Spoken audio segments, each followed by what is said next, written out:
Hello. Hello, Koa workers. Hello, everyone.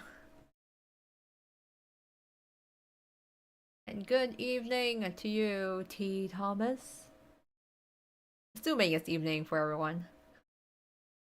Give or take. Yes, good evening. Hope you had some dinner for the stream. I had some earlier. I actually went and had some burgers and some tasty burgers and some fries to go with it. And I went to my singing lesson afterwards and came back for the stream. Oh, thank you. Yeah, it sounds tasty, right? Yum yum. Yeah, today's stream is just gonna be super chill because I figure it's been a while since I've had just a not just a normal, just chatting sort of stream. So that'll be fun. Let's do that here. Dude, chatting, yeah, because I don't think I really had like a Q&A session or just chatting sort of thing since my debut stream a couple months back. So it's gonna blab about everything and everything under the sun. But yeah, like I came back from my singing lessons. I started taking them. So learning how to actually use my voice better since I enjoy karaoke and stuff. But I figured to actually get some lessons in. Oh, covering after book 7. Yeah, that was an intense pretty intense chapter, I would say. That was definitely my longest stream yet when I was doing twists. And it was probably my longest stream today and also the longest stream for a twist playthrough. So that was certainly an ordeal. But I'm glad I made it through, even though every time I tell myself I should be actually leveling up my cards. That is what I should be doing. Oh, thanks. Yeah, I know. You dare to witness me crawl my way through the battle map. Hi, Popstar Queen. Good evening to you, and I hope you're well.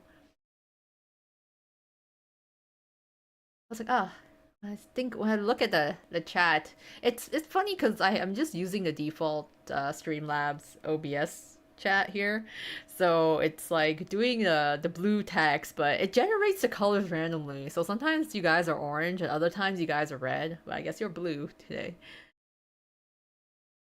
That's cool. Yeah, leveling up the cards because it prompts some gems. So I should be doing that, or at the very least, grooving my cards so they have some sort of baseline HP value for having some baseline, yeah, HP and attack because I need to work on those. But I would not deem myself the best twist player around, but we're living life on the edge. That's the Koa Miyo method. It's living life on the edge and doing that. But yeah, definitely should actually look through my cards. I get confused a lot because since I play on JP and EN account, I get confused on what cards I have on both accounts and which ones I haven't leveled up and so. Yeah, 75 to 80 is like a safe bet. I think like book 6 you can get away with your cards being like 60. Like level 6 you can kind of manage with some being level 60 and others being higher. But yeah, definitely should actually strive for more cuz we know there's going to be more battles down the line in book 7. One thing I'm curious about though is that I remember a while back, Yana was saying something along the lines of how she'd like to see some other type of like battle mechanics and also just like summer uniforms or other types of clothes. Like we're getting kind of more casual clothing now with like new birthday cards. It's like their sleepwear. I would say it's pretty casual. And we got like some summer wear. So we're working a bit more towards the casual twist outfits.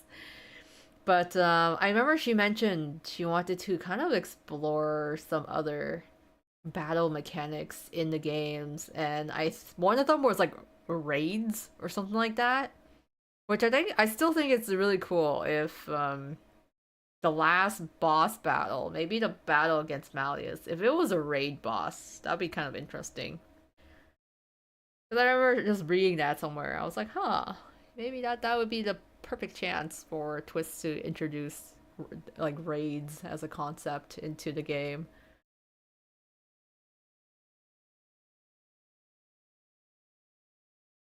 Ooh, sleepwear will be different for each character. Yeah, yeah. So it's kind of interesting because we had Jamil and he wore like the long sleeve, uh, like pajama set, but Ace has a hoodie, so that's it's kind of interesting too.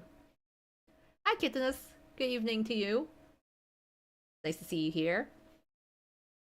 And yeah, it's what's funny is that so far, what I always find funny in Twist is how many layers all the boys wear. Because, everyone, all the dorm uniforms, even the school uniforms, you're looking at least 2 to 3 layers at a time. I'm like, does no one ever get too hot at NRC? Like, Savannah Claw at least has got, the short sleeves, and then you have Scarabia as well, which is confirmed to be a fairly hot dorm. They're in the desert. At the same time, no one feels like way too hot at NAC, and it's kind of funny that way because even when they sleep, I feel like a lot of I don't know, maybe this I'm oversimplifying it, but I feel like for guys tend to like to sleep like shirtless or like with not wearing anything. So it's kind of funny to see all these teenage boys sleeping in like hoodies and like really like warm layers when I'm like, it's one of you or some of you have got to be sleeping. Like Leona definitely sleeps like shirtless, but I'm surprised not more of them do, considering it's like this Jamil, you have long hair. Do you not get too warm when he sleeps? Yeah, I feel like Jack. I can see that, because Leona is kind of. I definitely can picture it him sleeping, shirtless. He does in the manga, but Jack, I feel, would be another candidate. The Beastmen, the Beastmen. I feel at the very very least. And yeah, the PE uniforms. Like, why do you have so many layers with them? I mean, Vil makes sense. Vil doesn't want any amount of UV light hitting his skin. But some of these other guys here, you have like a long sleeve shirt and then this t-shirt jumpsuit over it. And I'm like, you guys are running around outside wearing black and then multiple layers. How is no one like sweating and dying? Especially you all guys.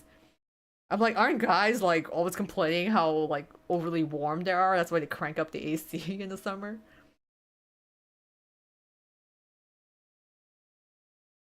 Yeah, the temperature control. Like I guess like it does make sense. So like, you got a nice climate, consistent temperature throughout the campus, but it doesn't make sense when you have, Scarabia, the Scarabian desert versus like Octagonal underwater. Especially like Octagonal too, because those three come from like the north part of the coral seas. Like it's confirmed it gets cold. That's why Jay can just camp out in the fridge, no problem. Yeah, I'm surprised he's not just like shriveling up in book 4. Hi, Yessie. Good to see you. Thanks for dropping by tonight. Yeah, Stitch event kind of spoiled us with his showing skin. So now it's back to the pajamas. I'm sure some of these guys have to wear some t-shirts. I don't understand. I need like Octagonal complaining because they're not complaining enough about how warm they are. They're wearing so many layers. Oh, tea and cookies. Oh, I'm missing a plate of cookies. I just have like the tea set here. Pour one out for everyone in the chat. Pour a cup of tea. Just pretend the cookies are there. I gotta find some PNG. I look for some PNG cookies. Like, why wait? I was like, all right, just we're missing some snacks. I gotta find some good PNGs of this. Hmm. Oh yeah, we're almost in October. You know, we're almost in spooky Halloween season. So, which means Halloween event in Twist. So I'm super excited about that. But I also too for Halloween, like in my streams, like I kind of want to do some more like horror games or kind of spooky type games for like the month of October. Seems appropriate to do so. I just don't know. Yeah, Jade doesn't like wearing clothes. I swear to God, Octagonal or at least the Twils sleep without clothes at first when they came on land. It's gotta be like that. Oh, and yes, hi Yessie. We're just kind of talking about. I guess we came on to the topic of twists, and I was bringing up the fact of why do all the guys in twists wear so many layers, and don't teenage boys get like overly hot? Shouldn't they be wearing less clothes? And hi, was it Det 2X?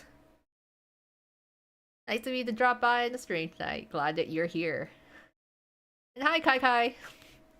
I'm doing just fine. I've have the tea set out, but then I realized I don't have any actual food out. I just kind of left some the tea there. I need some like cookies or snacks.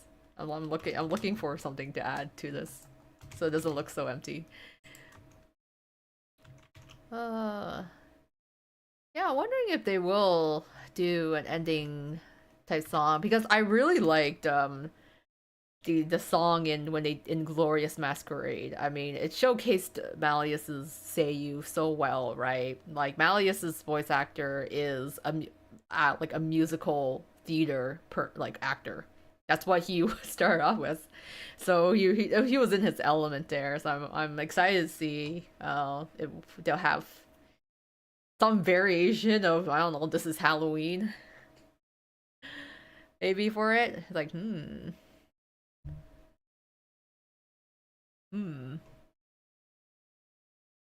So where is Culinary Crucible event and Terror is trending banner? Ooh. Oh yeah, rerun. I kind of forgot about it. I'm like, wait, they're trying to do a rerun of it. What happened to it? Maybe someone forgot. They're probably gonna put it right at the end of the month. Knowing Twist EN, they'll be like, oh yeah, this counts at the end of the month, and I swear they're gonna put it either like on a Friday or Monday. I'm putting my bets on Monday. Oh. Yeah, I think one thing that I know Twist, is a Josei Muke game, primarily targeted towards females, though, technically it's for everyone, regardless of gender. But I think we kind of underestimate how an all boys high school would smell like. I think we're underestimating that. Palm Fury, I'm sure is fine. Like I swear, if anyone in Palm Fury was smelly, I'm pretty sure Vil would get them before anything. But all the other dorms there, I'm looking at you like Savannah Claw. It's some of you gotta be stinky. As one of those sports. Am I planning to get Epi Mickey rebrushed? Also thoughts on battle maps and playable Malinar. Ooh. So Epic Mickey so interesting thing for Epic Mickey, I actually played a bit of it when it first came out on the Wii. I did not get very far. I think like other stuff came up, but it was very interesting actually. It's a more dark concept and I really liked it. I think I probably got stuck on a level or something, got distracted and never came back to it. But I gotta look. I don't know. Was it coming out on Switch? I had to like look into that again. It's been years since I actually played it. Battle maps, if you saw my stream on Tuesday, you can see I crawled my way through victory. So, I am woefully underleveled, that's for sure. And I have to try to level up some more cards. It's always so hard though, trying to farm naturally for those materials. And playable Malinor. Ooh, Malinor. Malinor is so cool. It'd be kind of weird though to have Malleus's like deceased mother in the game though. That's the only thing. Like I would love to have her. I think it'd be super cool and she'd be like the first playable female and she's like girl bossing, it's like Slay Queen. But it'd be also kind of weird to have her like Malice's dead mom in his class if that makes sense. Like it's kind of like where we have the ghost of his mother just hanging out with him and flying lessons. But it would be neat though to have it there. But I don't really bank on it. I don't really bank on it, but it would be cool if she could at least get some sort of card, even if she's not playable. Hmm. Variability. Yeah. Oh yeah, Jack's birthday. Oh, poor Jack. It was like Jack and Trail was kind of like overlapping into the Halloween events. It's gonna slide it right at the last moment. Which one I do again? Chapter 6 battles or Chapter 7 battle maps? Oof. Actually, it depends what battles. Chapter 6, the final boss was actually really easy and some parts were okay. I did not enjoy some of the towers. Like my Jamil Leona tower playthrough, that was a mess.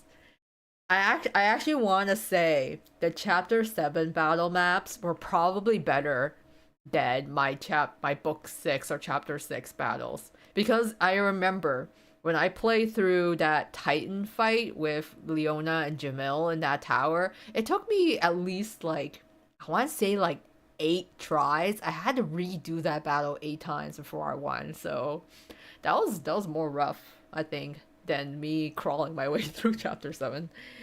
I would say there. Hi Q. Nice to see you here tonight. Oh, a time travel card or a twist. You know what? I'm still on that boat of we should have twist like baby cards, like all the twist guys as like in their when of their like baby photos or something.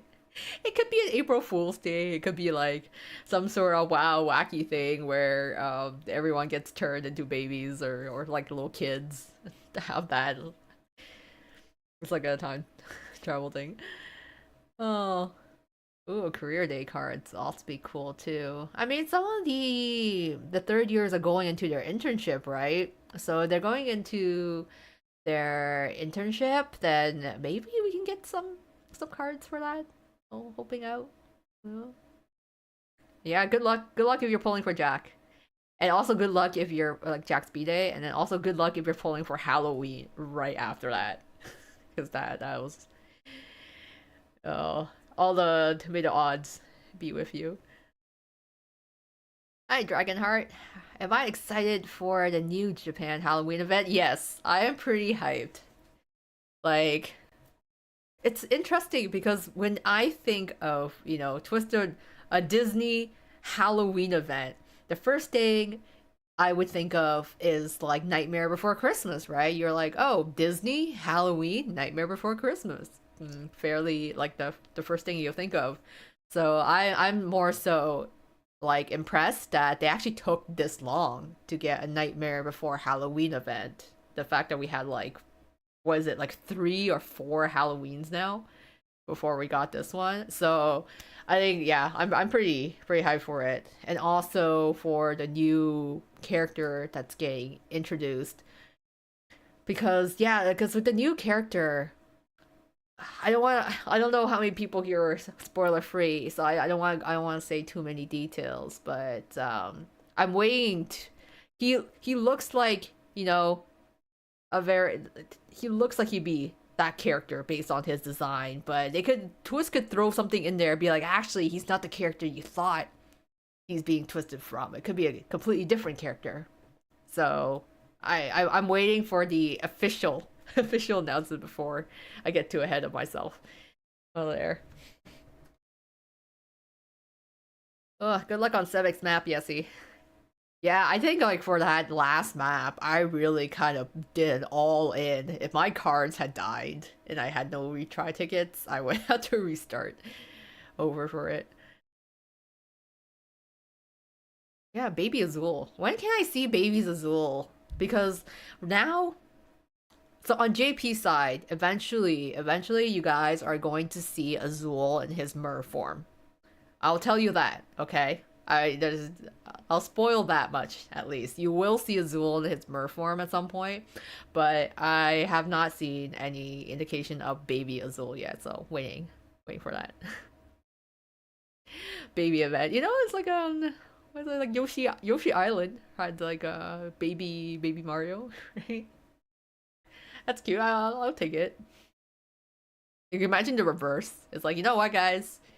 Maybe we're tired of babies. Maybe we want just old grandpas. Why don't we do the reverse? Instead of aging back in time, we age forward. Everyone's a grandpa now. It's like Vil. Like, remember Vil at the end of book 6? Maybe we want old man Vil cards. Pull for SSR, old man Vil. And then everyone else too. We would just get old man versions of the Twist characters. For all the GG lovers out there. Like, eat your hearts out.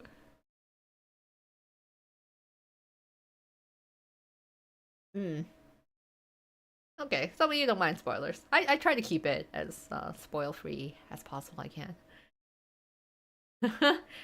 I swear girls say he looks like Gojo. I'm gonna flip. Oof. I've been seeing quite a lot of that on Twitter, especially. I don't blame them because Jujutsu Kaisen has been pretty popular. Gojo himself is a very popular character, but so I'm Team Nanami. Okay, I know Gojo's got a lot of fangirls and he's the husbando for like Jujutsu Kaisen, but I'm Team Nanami. Nanami all the way. He's my fave in Jujutsu Kaisen. But I understand the resemblance. I get it when people are like, "Oh, he looks like him." I mean, white hair, pretty boy with black sunglasses. They're circular. I understand, but still. Yeah, the announcement's on Sunday. I want to see. I wish I could be awake for that stream on Sunday, but I like to sleep. So I think it's airing at like 6 a.m. in my time, and I was like, nah. I don't know if I want to wake up at 6 a.m. on my day off to go watch the stream. Actually, I don't even think I have access to it because I'm not in Japan. So that's gonna be rough. Ah, Jack and Sally's kid. You know what's funny? If this guy's name does end up being Jack, I'm like, then we have two Jacks in the game, so they gotta name him something else. Halloween Twist Jackzilla is dual magic. That's true. I wonder what the new cards dual magic with. I mean, Rolo dual magic with Grim, right? So I don't remember Fellow's duel. Hmm.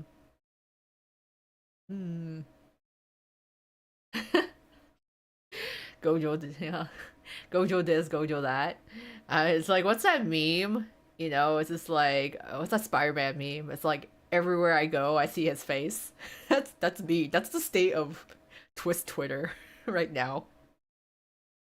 That's what I see her. Hmm. Okay, I really want to go to RSA. Meet the hero characters.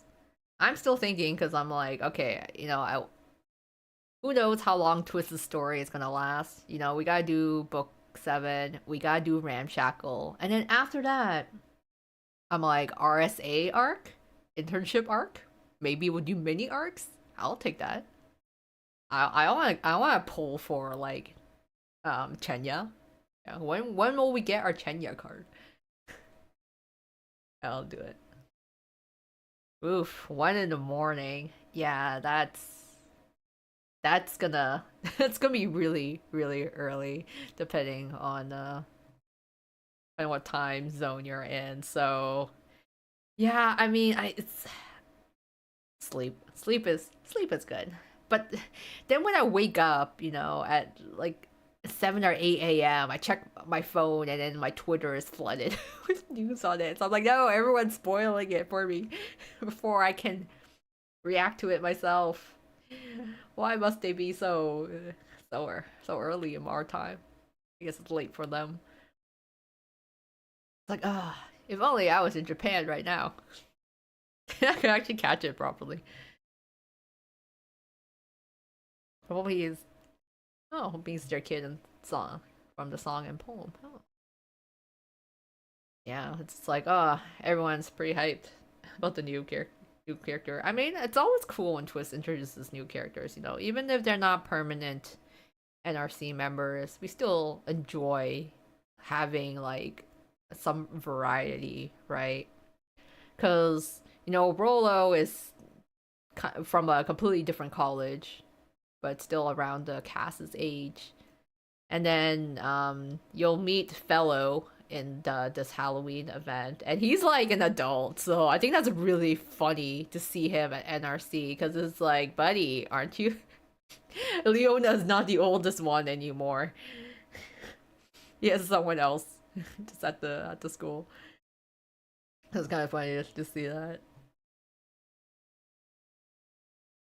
And it's okay if you never watched Jujutsu Kaisen. Like, it's there's a lot of animes that are like go on now.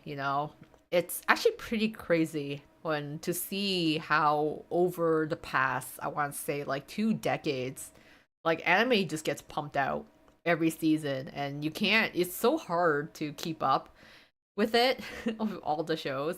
I did watch like just I did end up watching Jujutsu Kaisen, but after the Shibuya arc, I'm like, how could you do this to my characters? I was like, okay, if I stopped at Shibuya arc, I don't think I'd be too upset because I was like, how could you do this to my face? So yeah, there's that. It's like, but I was like, it's the lost sunk cost fallacy. I've invested this much time in watching the anime now, so I feel like I have to see it through. Uh, yeah, I mean, Prince Riel, Chenya, Nej, all characters that we still want to see in RC. I was actually wondering if they're gonna have like a Hercules character in RC as well. It'd be kind of cool to see the others. And yeah, people are fast. I would say like God works fast, so does the devil, but Twist artists move at the speed of light. We had less than 24 hours. Someone's just so much fan art of the new character, and then like cosplays being done, and like I love it when I just like wake up and I was like, what happened?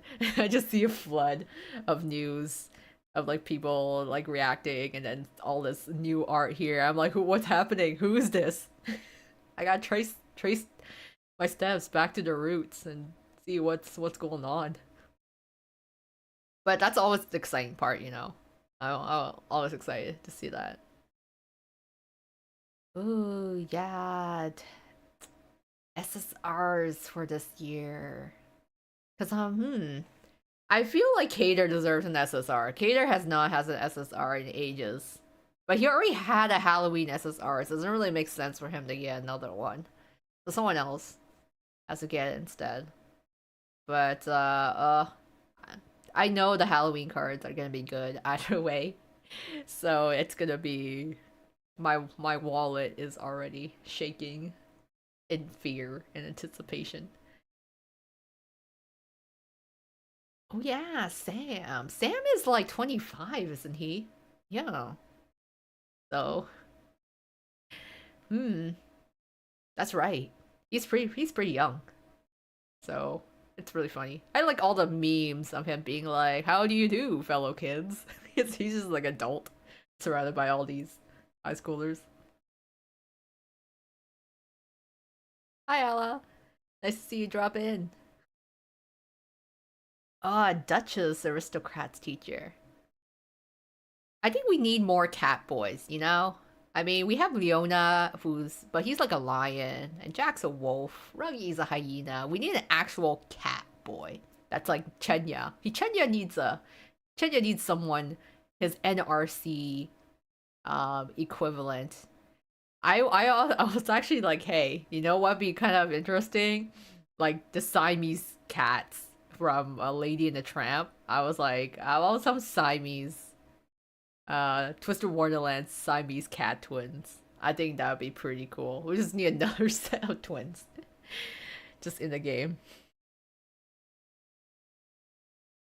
See Jade's VA announcement. Oh yeah, the VAs. I'm like, if the VA's there, doesn't mean he's getting an SSR. If so, that's like not fair. Jade and Floyd already had their newest SSR. That's like their birth forms. Like that was their spotlight. I'm like, you guys gotta calm down on the SSRs. Their birthdays are in November. We can't handle this many Tweel SSRs back to back. Oh, have a good night, Allah. Hope you sleep well. Valious Halloween car SSR. Oh, well, I guess you could get one, right? Well, Mally's got an SSR for Glorious Masquerade, but now I'm curious. They'll have to. By now, everyone's got a Halloween card, so they'll have to change up the SSRs, right? So I don't know if they'll repeat the same people who already have Halloween SSRs. Maybe they'll give it to others. Oh yeah, Gidel as a cat. That's true. We just need more cat boys. He's cute though. I'll take that. Trey, Deuce, Leona, Jack, Ruggy, Floyd, Jamil, Apple, Sebek, and Lilia. Oh, yeah, that's true. You know, Lilia kind of deserves it. I feel like Lilia SSR for Halloween would be cool. Hmm. Yeah, I wonder what they'll do with the story this year. If they will be split. And also, because, like, the newest character, I was like, is he? Maybe he's not even human. You know, maybe he comes from the ghost world, just like in the second Halloween event. Maybe he comes from there, and then we just go back to the ghost realm again. Well, that could be a thing, just a continuation from that.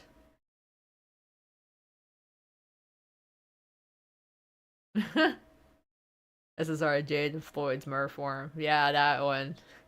Jade and Floyd's Merform cards. That banner, like, rocked my gems so hard. I haven't been able to pull properly since. So, I do not need another Octagonal character dropped for Halloween for SSR. I'm never ever prepared enough. Oh, do you think Twist will give us double rewards or shared SSR? Gosh, for the gacha. I don't. You know what? They've been able to make so much money, I assume, off the Tweels banner separately. I think they would not ever do that. If they want to keep making money, they would not do a shared SSR gauge between the Tweels. I mean, we get a shared banner for all the Halloween SSRs and certain events, but I feel like they will never put the Tweels as a shared one.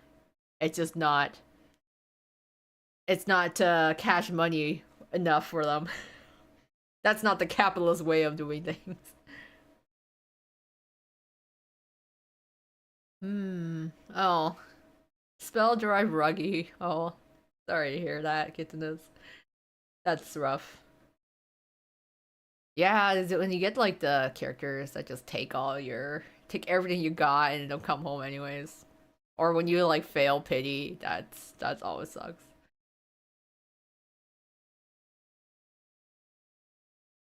Hmm. Sebek Leona Jamel? Well, maybe. I think that's a problem of having like multiple characters that you like. It's like, ooh, that'd be kind of nice to have those. Hmm. Or maybe Floyd. No, I have to. As much as I would love the Twills and just Octagonal to have nice new shiny cards, I'm like, no, I can't. I cannot. I cannot fiscally. I cannot economically handle the impact of that. It's like I don't think I can. That'd be so much on me. At least I know I'm safe from Azul for now. Anyways, since Azul had Glorious Masquerade SSR, I don't expect him to show up. But I can't let my guard down. Never know. He might just show up as a surprise banner. Oh, I went to wow. I have a twist shelf and everything was gone. Twist is still. It's nice to see that Twist is still popular.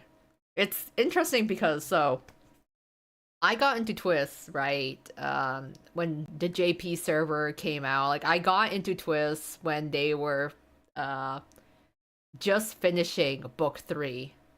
So the game released I think in like January, right? So I got into the game around late March or April. So I was like 3 or 4 months after the game came in. And trying to get merchandise at the start of the Twist fandom was absolute mayhem. I spent way too much on the like buttons of the twills because I was playing those like crane game machines. Like I was trying to get the pins and then I was trying to do like the pull on like the crane games. But these crane games are Japan, so I'm doing something like Toreba or something equivalent where I'm like operating from my computer this crane game all the way in Japan because I'm like I want my twills. But now you can find them on like secondhand goods like no problem online. But back then it was like a fight. It was just like every new merch that came out, it was like the scalpers were insane. Like some buttons were like $200. I'm like, what is happening? Why was like such a scalper um mayhem back then? So I think it's actually things are actually better now. But when it first came out, merchandise was so hard to get and overpriced. You didn't order it. Yeah, Twil's birthday. You can hear the the bank crying in the distance. Yeah, I fear. The fall season. I'm always scared of it. It's Halloween. It's a Twil's birthday. It's Idia's birthday. It's Brooke's birthday, and it's like a nonstop onslaught.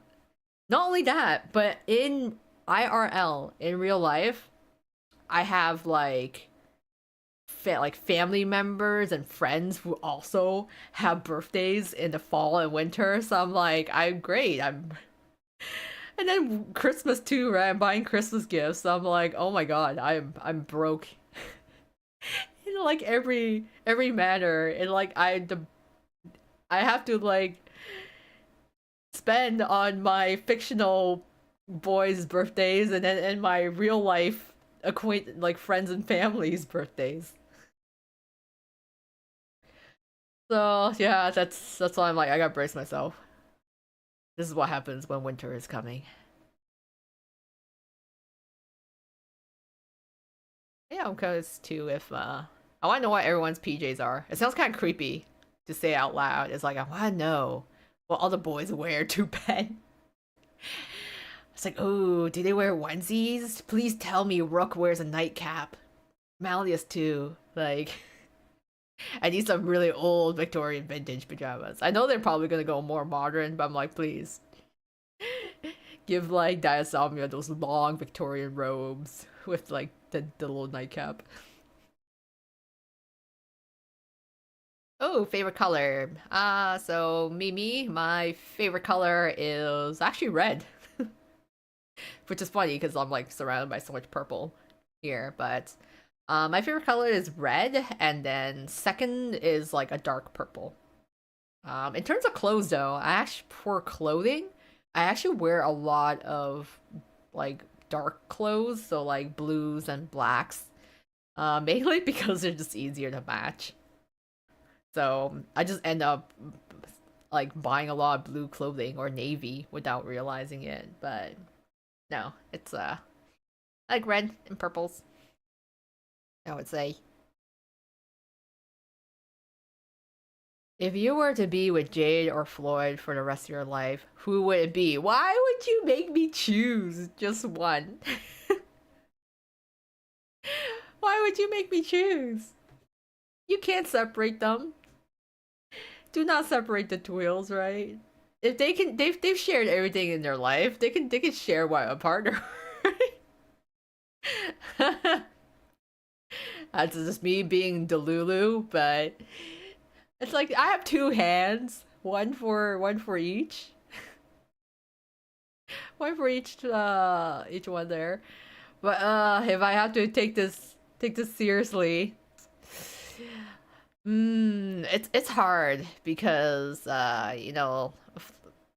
they both have their pros and cons. Is the thing, like Floyd is like super fun and like just like really you never have any boredom in your life with Floyd around. And then Jade is like, oh, he feels like male wife material, but he's also more dangerous than Floyd. So that's hard. That's hard to say. If I had to choose, okay, okay, if I had to choose, but hopefully I don't. I would choose Jade as yeah, I'm a sucker for male wise. That's that is it. I'm just a sucker. I'm a sucker for the male wife and like butler type, even though I'm like, yeah, you could probably kill me in my sleep. Like if he really wanted to, he could just poison me and just like, oh no, how unfortunate this happened to my spouse. Oh well. But I can at least take my chances with that. So if I had to choose, otherwise I'd be like, no. I live life on the edge. Gotta have one, gotta have both wheels. I would say. Yeah, yeah. Oh yeah, I am wearing red. I am wearing a bit of red. Just everything else is purple. I know. Jade is dangerous. Like I said, living life on the edge. It's like, okay, guys, would you prefer a danger you know is right in front of you, or a danger that you never know is going to strike? It's just picking different. You gotta choose your poisons here. Oh, twist androids. I was lucky to get my twist androids on pre-order. Um, if you're in a country that has the option, like Ami Ami is really good, I find. So I usually try to get all my Nendroids from Ami Ami if I can. Otherwise, I actually use proxies. So I would order from, or I would get a proxy to order like the Nendroids from Aniplex website itself, and then I would just get them to buy it for me so I could get the pre-order. Otherwise, yeah, scalpers or the second hands can be kind of rough for some of them.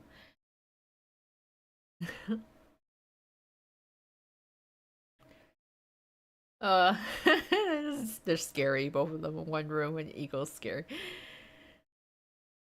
Yeah, Octavian's a package deal. It's like this is what you signed up for. It's just like it's a danger you submit yourself to. Every dorm has a male wife. Actually, I guess yeah. Trey, Ruggy, Jade, definitely Jamil. Who's the male wife in Pomfuri then? Is Rook male wife material, guys? Do you think he's male wife material? And then yeah, Igni High. I don't know. Yeah, Igni High doesn't really have any there. And then I think I don't know who's male wife in Diasomnia though. I don't know if Silver really counts. Lilia maybe. It's kind of it's just in Igni High we have to be the male wife. Yeah, no, we you got it.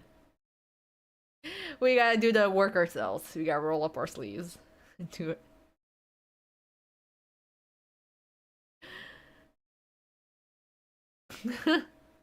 Octagonel's like enter if you dare.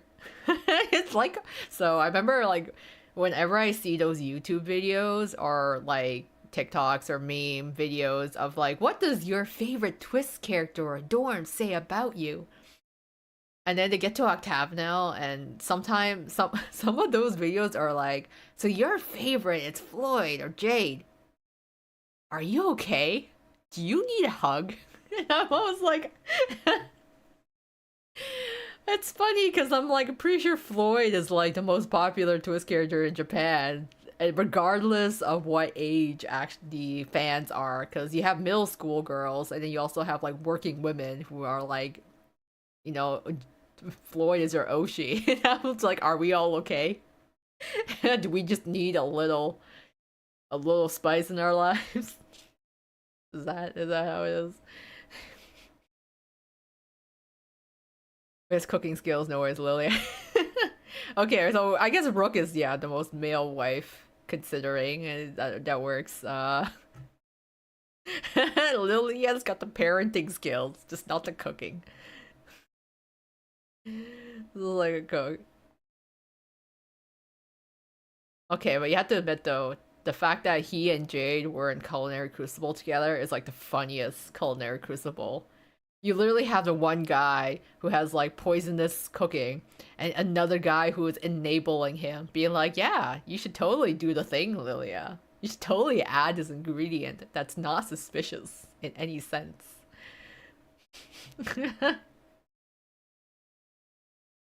That's, that was still fun. I really enjoyed that Culinary Crucible. They worked so well together.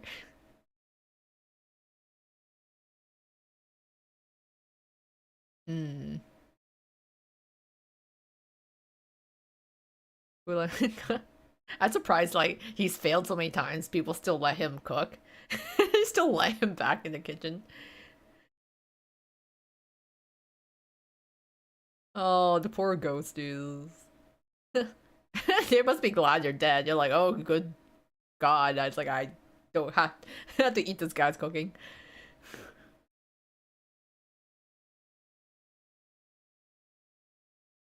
Malleus is husband material. Indeed, he is. I don't know if some of you guys remember, like way back, Little B and I did a tier list where we put the rankings on like the tier list for twist husbands and also a tier list for best twist dad.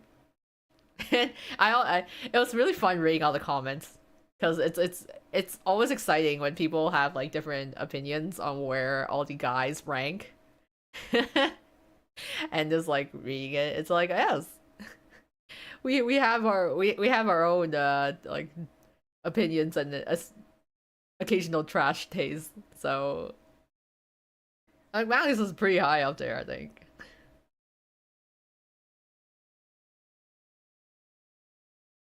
Oh, that's true. Lilia is a chaos agent with the twills.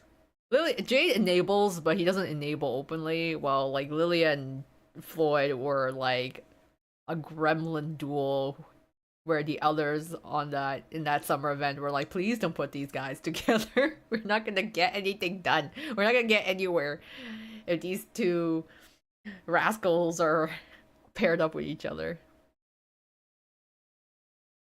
Who's Lilia's judge? Ah, I feel like Silver was one of the judges for that culinary crucible. I think the theme was beans, and I want to say Silver was one of them.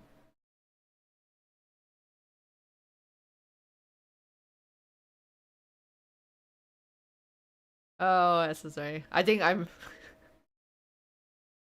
We almost killed Azul. Oh yeah, he gave Azul some sort of mystery fruit that made him pass out, but a durian.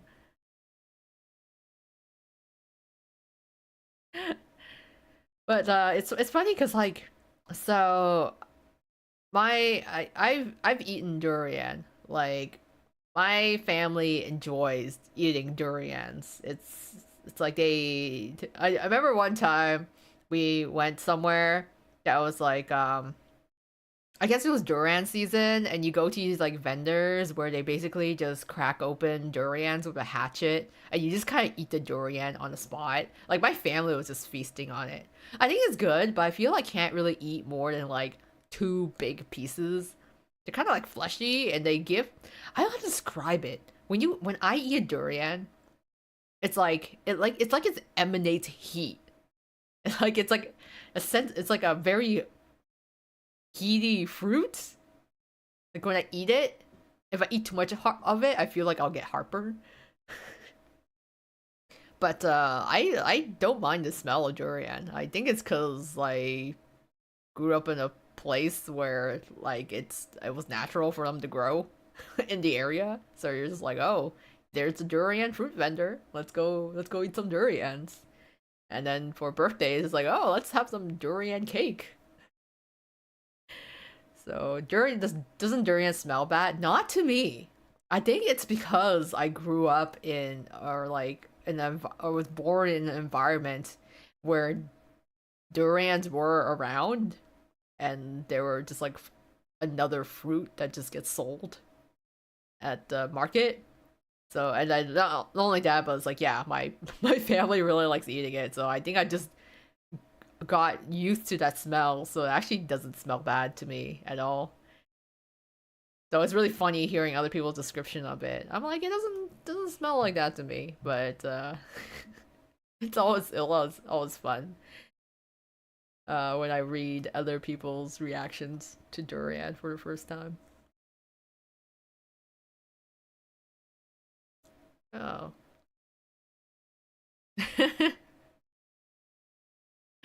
Yes, you know what? At the end of the day, all rankings for anything don't matter. Your opinion is the only one that matters to you, really. Like you like see someone's opinion is just like, oh, they put my favorite character here. I'm not gonna perceive that. I do not perceive.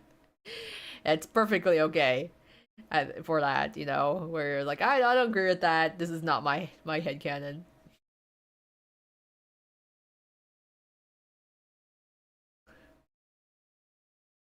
Oh, the hell plant. I don't think I ever. It's. I'm assuming that the hell plant is like this, like really stinky flower.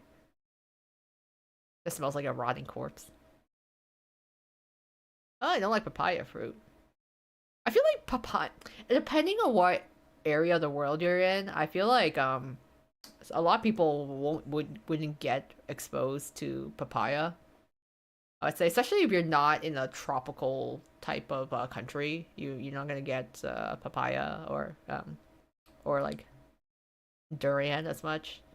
Because I'm like, oh, just like because fruits, I know like the longan, the lychee or lychee fruit, the dragon fruit, jackfruit, papayas, durians, all those kind of like tropical fruits there. So I've had them like since I was a kid. Except I it's jackfruit is a hit or miss for me because canned some canned jackfruits don't taste good at all, but fresh jackfruits can be pretty tasty. So jackfruit's a hit or miss for some of it. And like it's papaya is interesting because papaya is tasty, but I feel like I read online you're not supposed to have too much of it.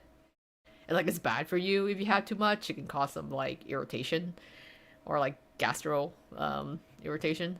So I'm like, oh, okay. But sometimes I want to eat papaya, but I can't eat the whole thing by myself. It's gonna give me a stomachache. So I gotta find someone else to eat the papaya with. Tripe. Yeah, because like things like chicken feet and tripe, like I don't mind it, but it's not my thing, I would say. Like I'm not I there's some foods I don't really like the texture of. And so um like for example, I'm actually not a big fan of eating like octopus or squid because I don't really like that rubbery texture.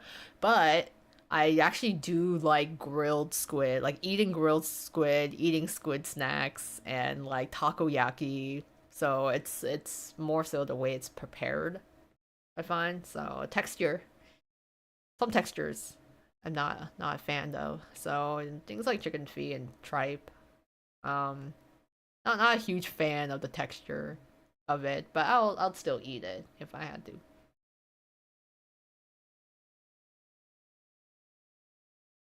Hmm.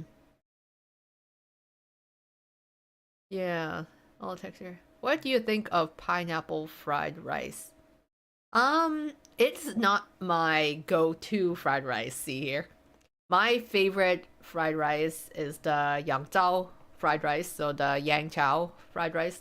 That's like my favorite, which is basically like shrimp fried rice. That's like the easiest way to put it.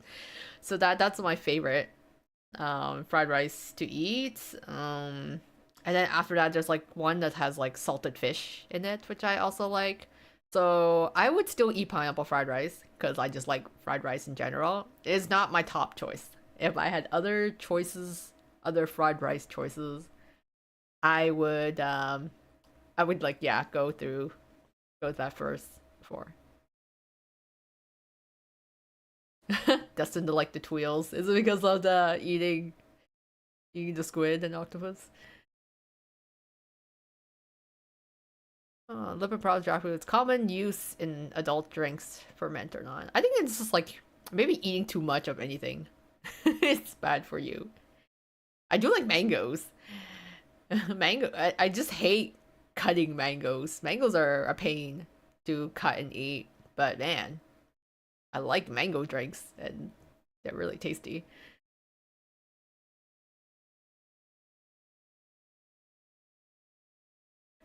Yeah, and in terms of just like favorite characters, like you can see the characters like as your Oshi, as your husband, though, as your like siblings. Some people have them as comfort characters, so it's like perfectly fine to have um the relation that you want with the characters. Even it just has like a kind of friendship sort of thing.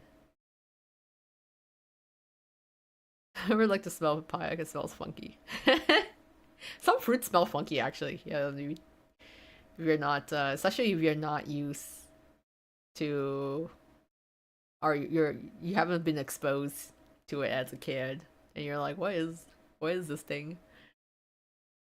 And so I guess it does have a the scent to it. Jackfruit is the same too. Jackfruit also has like this kind of funky taste sometimes and smell to it. So I'm like, sometimes I like it or don't. And bamboo shoots. My parents don't like bamboo shoots. I like them. I think they taste good in like curries and some Chinese dishes, but my parents aren't big fan of bamboo shoots because of the way they smell. Yeah, mangoes are very sticky. It's better than pomegranates. I will never try to cut a pomegranate myself. It's too much work. I'll drink pomegranate juice, but someone else has to prepare for me. I'm not ready to set aside time in a day to battle against pomegranates and try to cut and eat them by myself. Yeah, but they are indeed sticky. That just makes me remember. That just reminds me I haven't had a lot of fruits recently. I feel like fruits are expensive nowadays. They've got a price where I am, so I don't get to eat as many, which is sad. I'm like mangoes are gotten expensive. Avocados have gone up in price too. Oh, agua fresca. I don't think I've actually had that before. Hmm. I just end up having like smoothies, like mango smoothies. Right, being close to Hades and Ignite because of pomegranates. No, I'm just lazy. I don't want to. I don't want to prepare the pomegranate myself. I will eat the pomegranate if someone else prepares it for me. I think that's what preventing me from eating more fruits. It's the fact that it takes prep to try and peel and cut them or try to prepare them. I'm like, I will happily eat it if someone else prepares it for me.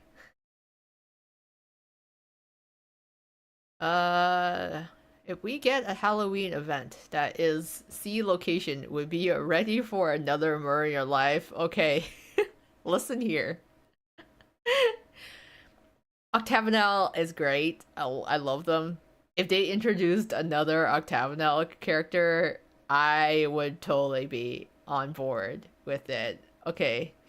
Do you know what I want? If there was another mer character introduced, I want a shark man. I want them to introduce a shark. We have an octopus, we have eels. I want a shark man. I need him to have sharp pointy teeth. I need him to be like a sort of like big guy. I need a mer shark in Octava now. Be like mer shark. You know, like, I see like OCs when people do OCs or in some fics where they have like OC characters in Octava now, and then like one of them is a shark character. I was like, oh, yes.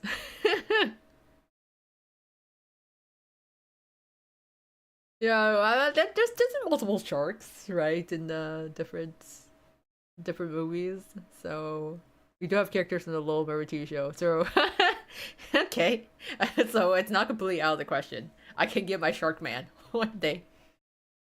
But not gonna lie, my favorite combination is that they have like a humanoid, like they have whatever a mer shark man with pointy teeth, and like the cherry on top is if he has like a New Yorker accent. I can't explain to you why. This is probably a character I'm specifically thinking of.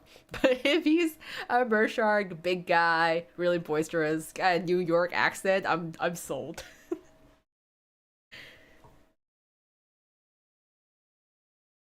Shark or stingray? Yeah, stingray would be cool. I would do. Like Kisame from Naruto, kind of, but like Kisame is like his face is very shark like, right? So I'm thinking a little more ikemen, but keeping the shark teeth because I apparently somehow have like favorite. It's like a lot of my favorite characters have like sharp like the shark teeth. I like realized across fandoms. Okay, so in Twist we have the Tweels and Idia who have like the sharp pointy teeth, and then in Fate I played Fate Grand Order or used to, and my favorite was like I really like Ku Alter, and who had like the sharp teeth and like it's like, oh, I wish I could show you guys pictures of it. You can look up like Ku Alter from Fate Grand Order, and also Mori Nagayoshi, who also has like shark teeth. And I'm like, when does this happen? I somehow developed this trend of characters. I'm like, yeah, shark teeth, let's go.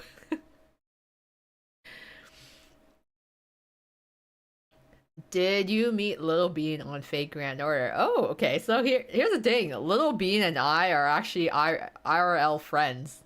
So we're actually friends in real life, and then we both end up making like YouTube channels like separately. So It was fun, but yeah, we are in the same fandoms together actually.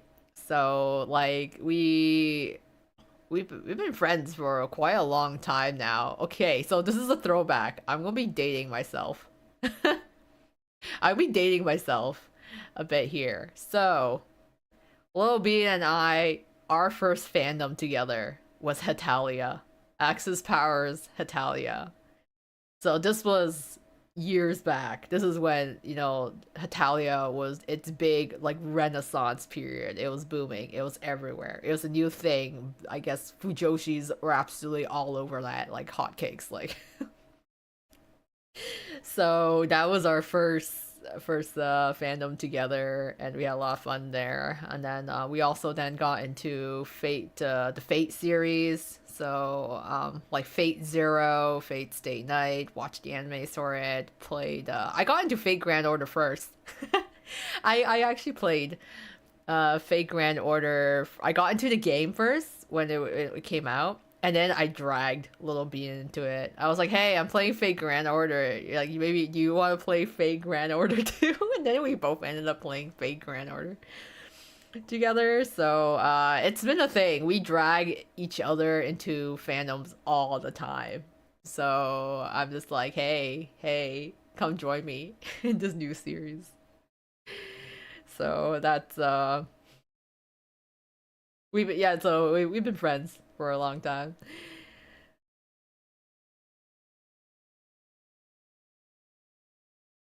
Hmm.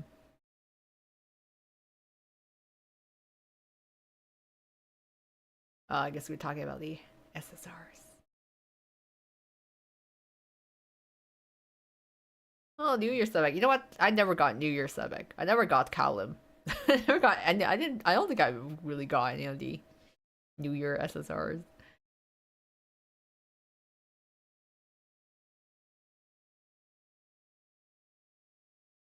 You know what? Sebek deserves some love. Honestly, I feel like especially in book 7, like he's been. I think at one point there was like a character popularity poll in Japan, and I think Sebek was like one of the lowest popular characters, right next to Ortho. I think like I forgot one of them was like near the bottom or last place. I was like, oh no, Sebek. But I think like he ended up getting a lot more development over time, and now he really deserved his time to shine, his spotlight. Because Sebek is so funny. He really is a tsundere in a sense, but he's so earnest and in some cases naive. So he's got such a cute side to him. Sebek deserves more love, honestly.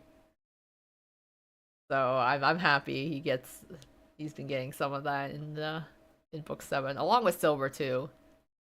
I think like this truly Silver's it was time to shine in book 7 as well, because he was kind of pretty on the down low for a lot of the other stuff.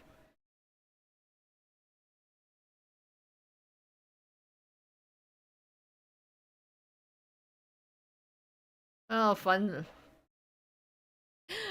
polls. I just remember all my Hearts of Beale spooks at the of the beginning of the game on the end. That was I had so many Hearts of Beale. That it got a bit better now since there's more dorms in the standard banners, but yeah, at the beginning I was just getting so many spooks.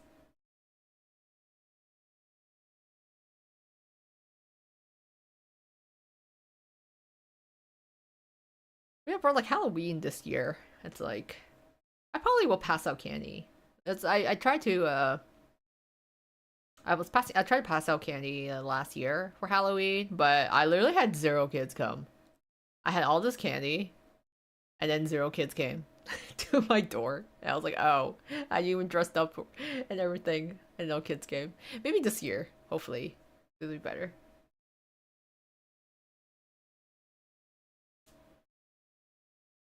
Any character that gets on your nerves the most? Oh, that's hard because Twist is one of those series, I think a very, very rare instance where I actually like all of the characters in Twist. Like, there's no character in Twist that I dislike.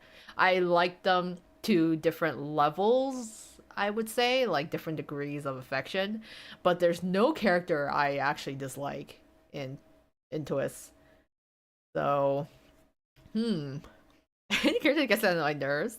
That's a hard question to ask because sometimes the characters do something where I'm like, oh my god, why are you doing the thing? It's like, no, don't do the thing, but it ends up kind of backfiring on them most of the time. So it's it gets pretty funny, and I'm like, oh, I'm okay with that.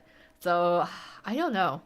I mean, sometimes like when Sebek calls me human derogatory, I'm like, excuse me, professor. This Sebek is calling me a slur. He's saying it in a derogatory manner, but I don't actually dislike him, so I think he's funny.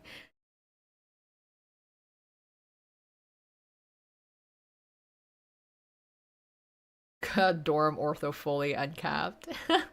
That's like okay. That's like me when I look at Little Bean. Little Bean gets so many Azules and is an absolute plague. She gets Azul so much. She's got dormitory Azul capped, like completely uncapped. And then she still keeps getting Azul cards in his other banners, which I think is absolutely hilarious. But at the same time, I'm like, can you pass them over my way? It's like, how did you get completely uncapped Azul without you even trying? So I think it's always funny when you have like specific characters that just keep showing up over and over again. You're like, okay, I get it. It's like it's like it's not your turn yet. People are looking for Twisted Wonderland to be English dubbed. How do you feel about that? Hmm. You know what? I think it'd be very interesting if Twist got an English dub, honestly. Like I'm in the camp of like I'm all for getting more people involved in Twist. I know some people are like, "Oh, we like our fandom to be the niche it is, we like to keep our community small. We don't want any sort of problematic new fans to join." But I would say the more the merrier, right? If you have more people in the fandom, you kind of curate your own experience, I would say. But like the more people you have in the fandom, the more content you get, the more people you meet and chat with who share, similar interests as you, and the more fan arts, and like, you also then get more people supporting the series. And that's always good, if you want your series to survive, you're gonna need people to, have support it, whether, just by talking about it or actually doing gachas and spending money on it. So I think if they got an English dub, they might pull some more people in. It may be misunderstood by certain groups, but overall I think it's nice for that exposure. Hmm. I understand, yeah, you'd staying. I think the Japanese say you do such a good job. I know exactly what you're talking about, Dragonheart, because the Japanese Seiyu have done such an amazing job on this game here. Like it has, like I feel sometimes when I go through the main story and I hear that voice acting, I'm like I am shook. I am shook of, especially like Silver's crying. Oh my god, that like hits me at the core. They're doing amazing. I think like if they could get, I'm thinking more so the anime. I don't think they'll ever dub the game in English, but in the anime, if they ever did English dub, I think it'd be kind of interesting to do it. But yeah, I know like then the topic. Okay, who's gonna voice each character? Oh, Yuri Lowenthal. Yuri Lowenthal has been around for so long. Like I feel like I'd be okay with him like voicing someone. Those voices should be sales English actor. Could you imagine? It's like, you know what? Let's just have Jade be Michael Tatum, Sebastian's English voice, or Black Butler, and then just have BCL be like, huh, these people sound familiar.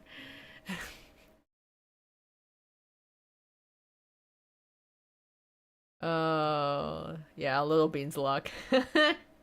So it's funny. So I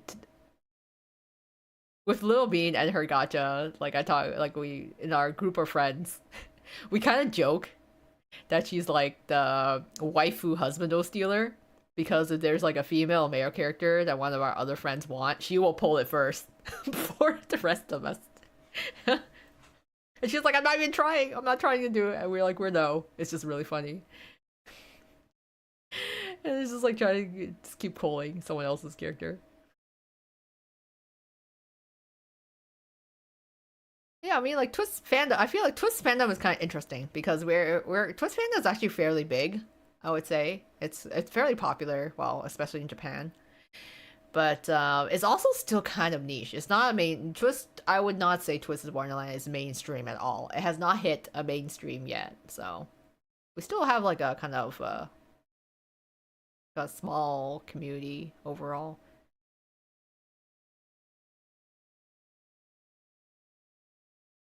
So I was thinking too because I'm like. What's it? I feel like someone I want to say it's like Sino's voice actor from Genshin who was doing Twisted Wonderland voice impressions in English. I think there'll be a lot of male voice actors who would be really really keen on dubbing in English if they ever came to it. But I feel like it's also gonna be like another kind of arguing what kind of voice we want the characters to have, and are we gonna do accents as well? Which hometown event character would I like to be voiced in the main story? Oh, yeah. Hmm. I'm like, man, all of them I could. You know what? I was like, all of them I could, but then I realized no. Apple's grandmother, Meemaw. I need to hear Apple's grandmother like cussing everyone out in the voice dub. I like when she yells at all of them. I want to hear her Obasan yelling at all these young children to get their shit together and do the sled race. I think it'll be really funny. So because that's the funniest one. I want to say Meemaw. I want to hear Apple's Meemaw and her accent. And she's just like, go win the race. So even though the other characters I would love, I would say Meemaw is my first choice. Yeah, and then I never know if it's like Dilla or Dyla, but Dilla, it's be cool too.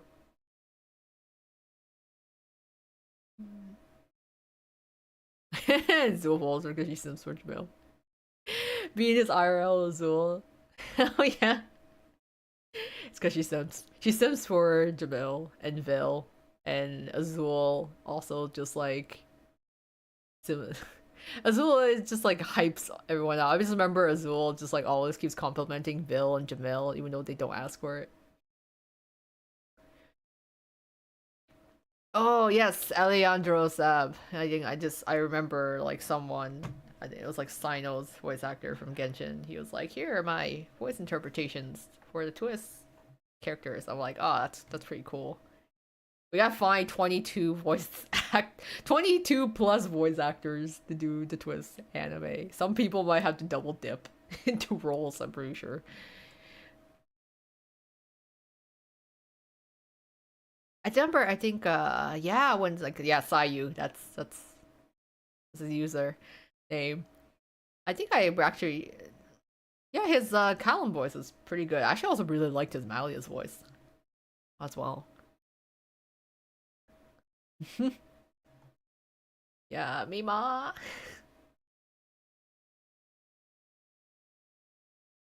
Oh wow. Speaking of like voice actors, yeah, the twists. It's really interesting when I look at the seiyus, like the voice actors or Twisted Wonderland on the JP side, because I think Pomfure all have a theater background, which I'm like, you know what, this makes perfect sense. Like yeah, Vil and Rook, I'm pretty sure their voice actors are like theater performers, so they're not like really into have a lot of voice acting roles, but they have like theater. And then Apple's voice actor too. I feel like he's also. I'm pretty sure they're all in theater. Yeah, they can sing. Everyone can sing. And then Malleus, right? Malleus's voice actor. He is a musical. He is a musical theater actor. He performs Phantom in the Japanese version of Phantom of the Opera. So I know he was in that role, which I'm like, oh my god, that's so fitting. So that they have that, yeah, that singing background there, and just they have a, yeah, pretty insane goaded cast if you think about it. Like Riddle's voice actor Hanai Natsuki, like he's been in so many things, like Tanjiro from Demon Slayer, really good at screaming and crying. It's kind of a weird thing, but I'm like, oh, he just does a really good cry and scream. Yeah, it's and then of course Floyd, Okamoto, Nobuhiko Okamoto. So it's he's voiced no so Nobuhiko voices a lot of Otome characters actually. He's voiced a bunch of like Otome characters in different games. And he was also so one of my favorite characters from Fate Grand Order is Yang Ching, and Yang Ching's voice actor was it's Okamoto. So I heard him in Fate first, and then I heard him in Twist after it. I'm like, hey, you're voicing another one of my favorite characters again. Oh yeah, opera. It's pretty crazy. Funny enough, I want.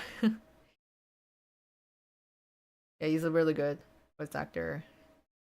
Jamil's voice actor is really good at singing. I mean, when I hear Jamil sing, I'm like, man, he's good. He's knocking this out of the park.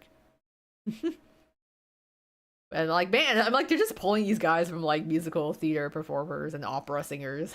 Like, no wonder everyone in Twist can sing in that sense. And even it still cracks me up that Jade's voice actor is like a character in Hypnosis Mike. So sometimes I hear him and all I hear is Jade rapping. So I'm like, oh man. It's like, yeah, Jade, you dropped those bars like fire. Woo. Just rap master at work. And welcome back, Kitness. Yeah, Floyd's actor has been a lot of things. He is also Bakugo from My Hero Academia. So I'm like, that's sort of like yelling and aggressive, like screaming. I'm like, ah, it's kind of cool to see that a power in his vocals.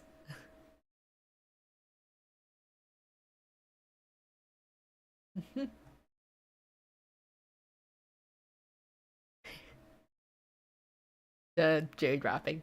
I think someone was just like, oh, what was that? It was like one Hypnosis Mike song of the character he was voicing. It was just like AK-48, rap like like what something like rabbit in the house. And all I can hear is just Jade saying that. Just say that.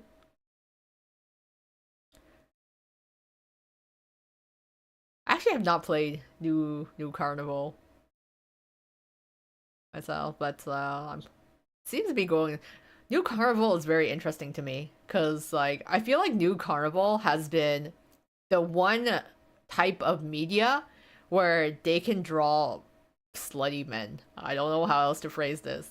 You know when people are like, okay, we all know what kind of slutty, skimpy like clothes look like on women, but you're like, okay, guys, I need you to draw men in skimpy clothing. I feel like a lot of people are like, how do I make men wear skimpy clothes while still looking good? I feel like New Carnival does a really good job of that. I look at New Carnival, some of the designs, and I was like, man, yeah, they nailed it. He looks good. These men look good. So that's but I haven't I don't actually play it.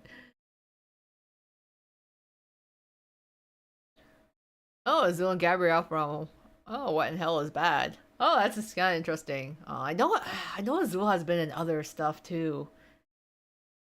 I think I want to say he's probably been in other mobile games as well.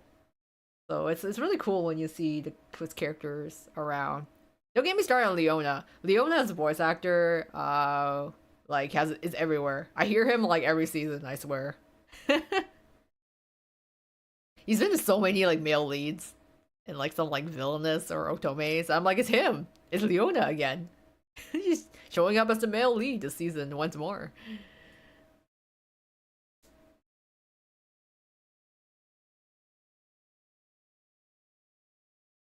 He was meant to make cafe, the voice animals ears. Oh, that's cute. I like too that how like Twister Wonderland has a mix of characters that their voice actors are either established voice actors that have been on so many things and um also people who aren't actually voice actors or this is their first time voice acting but they've done other stuff, like movies or theater plays. I like that. I like the diversity they have in that sense. It's almost October. Which twist character would accompany you to explore a haunted location, like a haunted house or mansion? Oh man. So first of all, when I am not a haunted house enjoyer, so I have been an actress in a haunted house. Like I've been kind of like the monster roles. So it's in terms of a haunted house, I've been Sadako from The Ring, the girl from The Ring. I've been her, and then I've also been like a zombie that pops out of coffin, and yeah, that's like kind of like my haunted house roles I've done. So I like being part of the haunted house. I don't actually like going through haunted houses. So who would I choose to accompany me? Haunted location. Definitely not Octagonal. Funny enough, I would not trust Octagonal to come with me to like a haunted mansion. So hmm.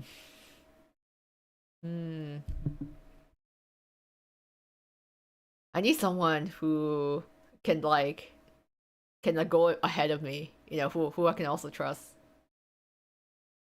I don't know who I'd bring. I maybe Deuce. Deuce would try. I feel like Deuce will also get spooked. He might accidentally hurt himself, but at least I'll trust Deuce. Because they're haunted house. Jamil actually would be a good choice as well. I'd trust Jamil to come along with me. Apple as well. I'd say it's also a good choice. I don't know who I'd pick. There's a couple ones where I'm like, yes. So, How's the outdoor event? No deuce. You'll get hurt. Uh, oh. I feel like actually Rook is actually a decent choice. I feel like Rook, it's very hard to genuinely scare Rook. So I feel like I can just like have him go ahead in front of me, be like, "You do it, you go ahead first, Rook. It's haunted." I would trust his hunter instincts to get us out of danger if there is danger. It's like I outside. Hmm. I'd say that's a good choice. And true, it's like versus like a haunted house attraction or actual haunted house.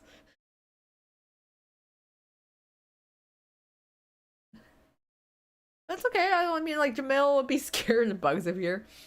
As long as he doesn't see them, he should be fine, right?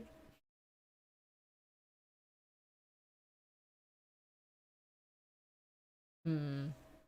But yeah, I would say no. Yeah, Rook is a good choice. I think. Let's say so. Lilia actually might be fun. Lilia might be a, but at the same time, I feel like no. Lilia might end up just scaring me in return. Yeah, I'm like no. I can't invite Lilia to a haunted place. He would probably become part of the haunted attraction. Hmm. Leona, I'm not sure because Leona, I feel like he would just leave me behind. If I get, I'm like no, he would just go on ahead and just not wait for me. I'm like no, wait, don't leave me alone.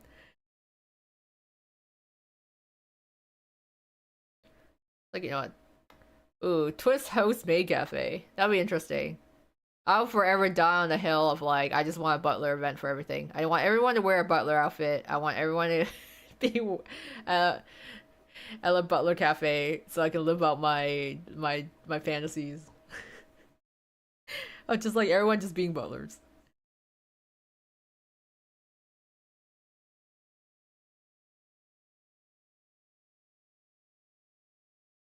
Actually, silver might be good in a haunted place. You can protect, right?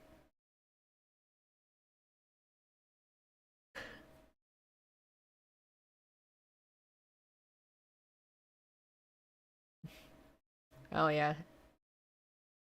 Butler Cafe. I've actually been to a Butler Cafe before. I've been to one in Taipei, and I've also been to the Swallowtail Cafe in Tokyo. I've been there twice now. Yeah, actually, I've been there twice with Lil Bean. I think about it. We've been there on like two separate trips, but and with like different people. But I think I've gone twice with Little Bean. So we went to Swallowtail cafe, and it was a really delightful experience. I had to like try to stop myself from grinning like an idiot because everything was so nice. And then like the food was really good actually. If you ever go to Japan and you're in Tokyo and you have time, like you should go to the Swallowtail Butler Cafe if you're into that thing. I mean, you know, if you're into it. But or even if you're not into Butler specifically, I felt like it was actually more like of a almost like a fine dining experience more than you know like a butler cafe. It's very different from a maid cafe, um, and so like you have to basically put a reservation at least 2 weeks in advance to get a spot because they're really popular. But the food is really good. So even if you don't like butlers, you should go to Swallowtail Butler Cafe because their food and afternoon tea set are absolute bomb. Like the scones were delicious, the tea was delicious. Like they're actually like tea sommeliers, so they will have their tea blends and they have the different desserts and foods. Everything just tastes really good. So and the service was excellent, of course. They knew when my teacup was empty. I don't know how they knew because like Lil B and I were sitting in a booth, so like there's nothing behind us, just a wall, and we have like a slight curtain that obscures our view.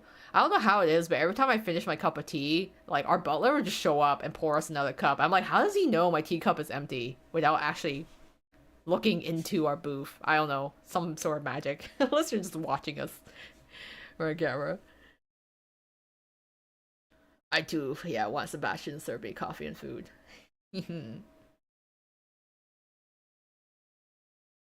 Yeah, I am a sucker for butlers. I will die on that hill. If like that's maybe that's why I'm so weak against Jade for that reason.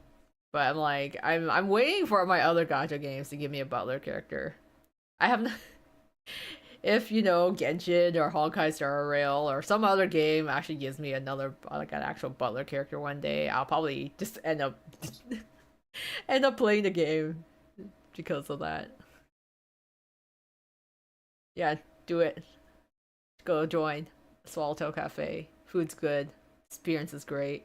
It's not like, you know, it's a very different vibe from a maid cafe. I haven't been to one, but like from what I've seen of like maid cafes, you kind of get like It's kind of cutesy experience, right? But like food isn't really that good at maid cafes. It's more so the experience. But Swallowtail, you're in like this almost fine dining establishment. Oh, it's funny because you have to ring the bell whenever you need anything. And even if you want to get up and go to the bathroom, you have to ring the bell so one of the butlers can escort you to the door that leads to the bathroom, and then they have to escort you back to your table after.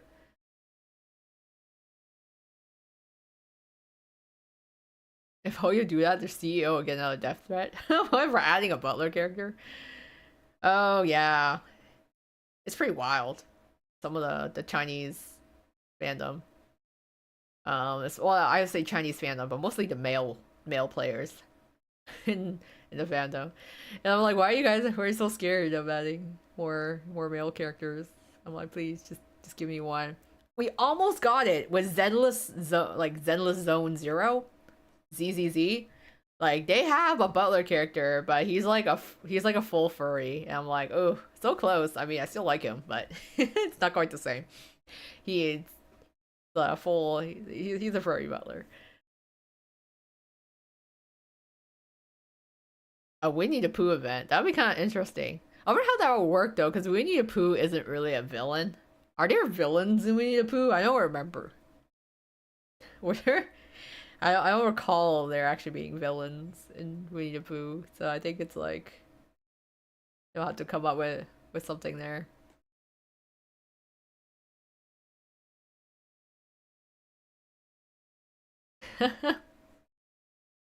Yeah, it's like I mean that's true. We got Stitch. But Stitch was like a bit of like a gremlin type, right? He started off as a menace, and he was actually a good guy after. Not really though. I'm still Lil Bean and I are still waiting for like sexy Shan Yu. When will I get sexy Shan Yu? I need some. We know that the land of the East exists, so some form of China exists in Twisted Wonderland. Can we get the Shan Yu? That's gonna stay on my list, guys. I will keep waiting every year. Be like, hey, do we have Ikem and Shan Yu yet? Is he here? No. Can I get Captain Hook at least, please? Give me. Can I have a Ikem and pirate captain?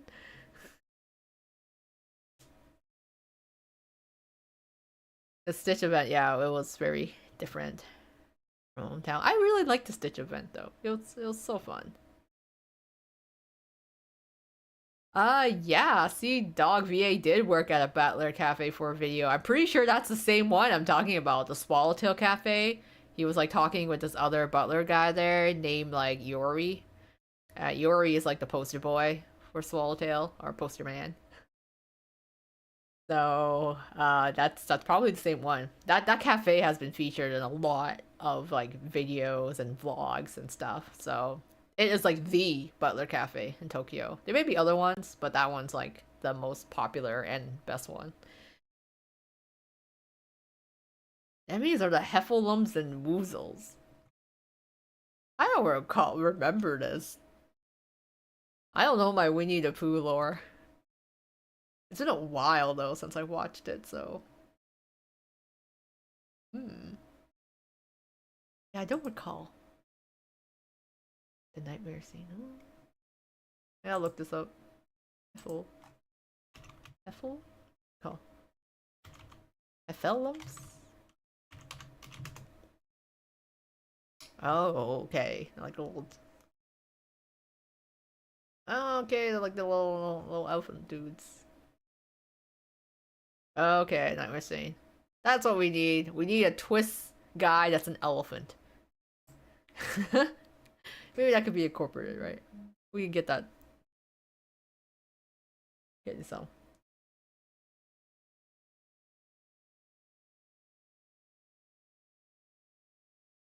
Stand and have such a. Oh, too nervous to speak to the butlers. I think like you can still enjoy the experience without having like full conversation with them. Like usually they kind of bring you over.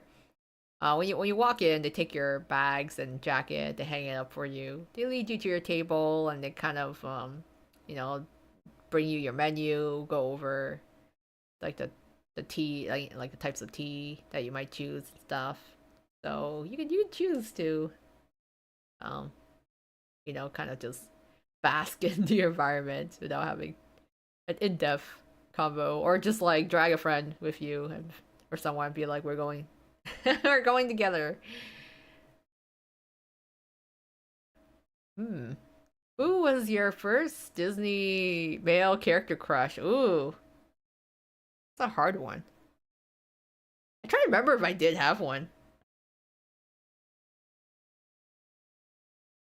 That's kind of a hard one to go because I know like some people have like their Disney prince type character they're into. I don't know if I really had the a Disney male character crush actually, because I think it was more so of like, oh, they already belong to the princesses, they have their one true love already. I know that's that's a hard one. I don't know. I think I liked Aladdin. I think I want to say it was probably like Aladdin. I don't think it was any of the. I don't think it was like the princes, because it definitely wasn't like Prince Charming or like Prince Eric either. So, and like, ooh, I think the closest was probably Aladdin. I think, yeah, I would say. It wasn't like a full blown crush, but more like, ooh, I like him. I think he's cute. It's probably Aladdin, in terms of the Disney characters. I feel like I had my crushes were like all like anime guys or like video game characters. That's like the as a first. Ooh, Robin Hood. I know a lot of people really like Robin Hood.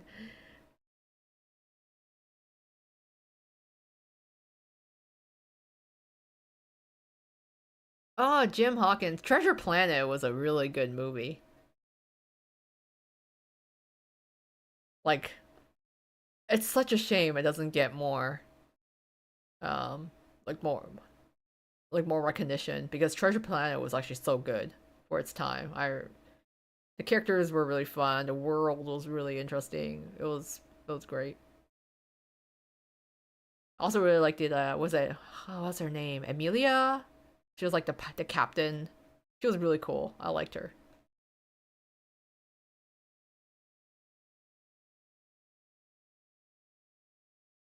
Oh, Tarzan.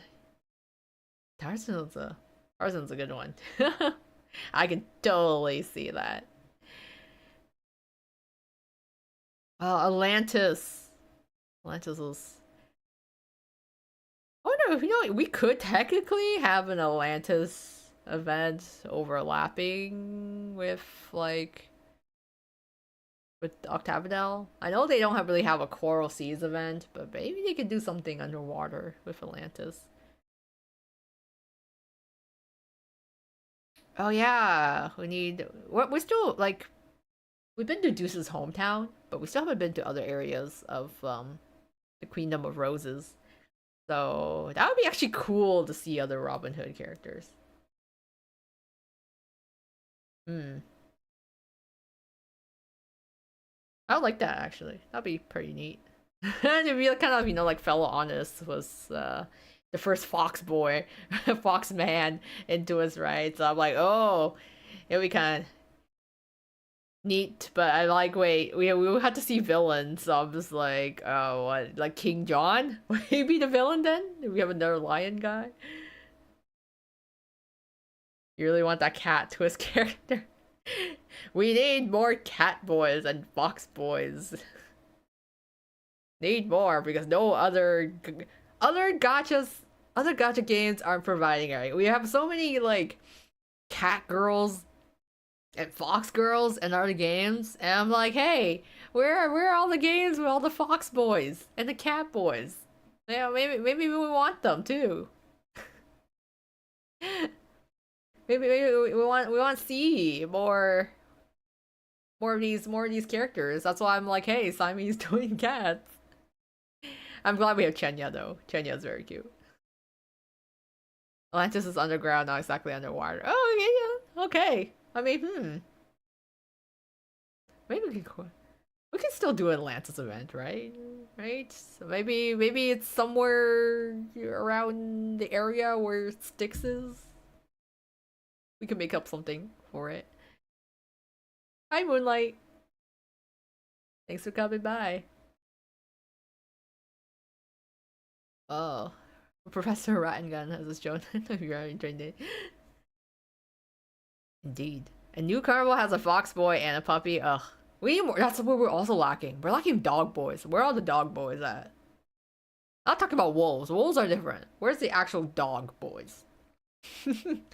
We just like, I think like what, Goro from Genshin is like kind of the closest we have to it. I need more dog boys. A rat beastman would actually be cool. Like yes. Professor Rettingen or like other rat. I mean like Zenless Zone Zero has a rat girl, right? So I'm like, hey, maybe we could have a rat boy on our end. Goro is a Shiba Inu, or he is a wolf. Oh, but I was like more dog boys. Cruel likely knows where they are. Well, Cruel, you gotta share the details with us. So don't keep them all to yourself. It's like maybe wait, you gotta spare some for the rest of us. I I'm like, God, there's so many possibilities. I'm like, Twist. Twist, hear me out on all these characters I want. Oh yeah, Hearts of Oil like in their NPCs, they did have like a rabbit and mouse, and I think also like a cat beastman as well. Yeah, it's fun. I mean, we should have had more of those characters. So I'm like, okay, Twist. So we need like a rat or mouse boy. We need a rabbit boy. We need a dog boy. Maybe another cat, a shark, a mer shark. Thank yes, please and thank you.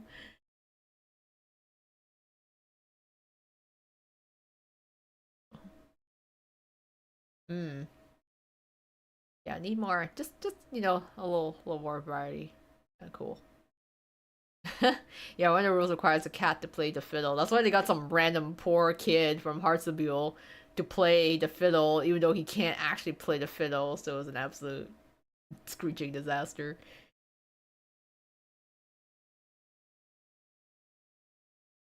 Actually, that'd be kind of interesting if Kuro did have Beastmen relatives.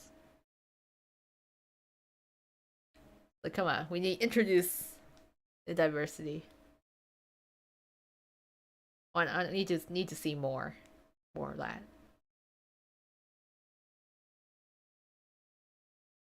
I'm like, Oh, like speaking of Cruel, we did get his SSR banner. Now it's just waiting for the next teacher. Next teacher coming to banner.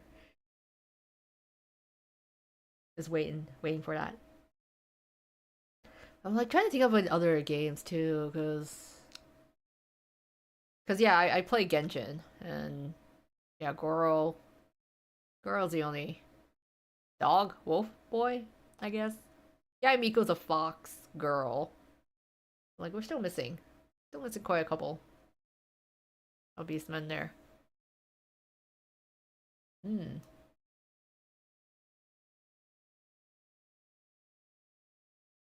Vargas show a rat nephew based on Belle.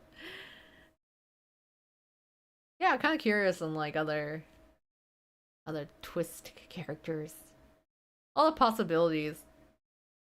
Just introduce us, introduce these characters to us, whether they're relatives, maybe from NR, maybe still from NRC. Oh, Tignar. I guess yeah, Tignar is he does have the ears, so I guess that does. does work out, yeah. I would say so. And then we have like Ito, who's an Oni. That's a different race entirely. Hmm.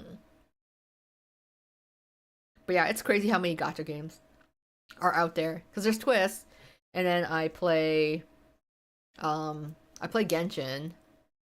And but I see like there's Honkai Star Rail, there's like a ZZZ, and then there's Wuthering Waves. I'm like, oh my god, there's so many gacha games. It's actually crazy because I mean, these are mainly like Chinese games, right? And like Love and Deep Space too. That's huge on the like absolutely dominating the otome market for mobile.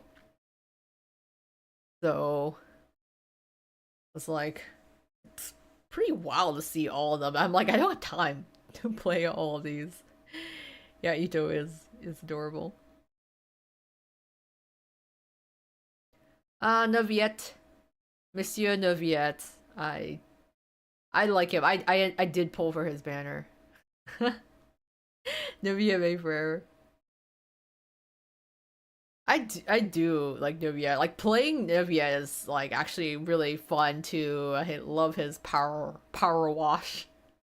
And I'm like, yes, he just like makes my gaming experience enhanced. It just makes it so much more fun when I could just blast all my enemies with power blasts. Because I did pull for him and Risley as well. I also really like Risley. So I'm like, yes, thank you, Fontaine, for giving it this to us.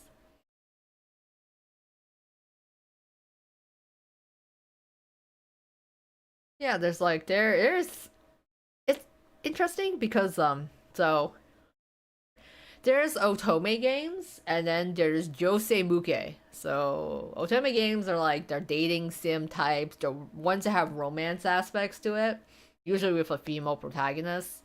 And then josei muke you get again a twist is more of a josei muke because it doesn't really actually have romance in it. Well, well you can technically put it like insert it yourself, but overall I guess there's no well, but like it's still a really it's still kind of in that category of like yeah, Jose Muke isn't a tone. Oh, okay, yeah, yeah.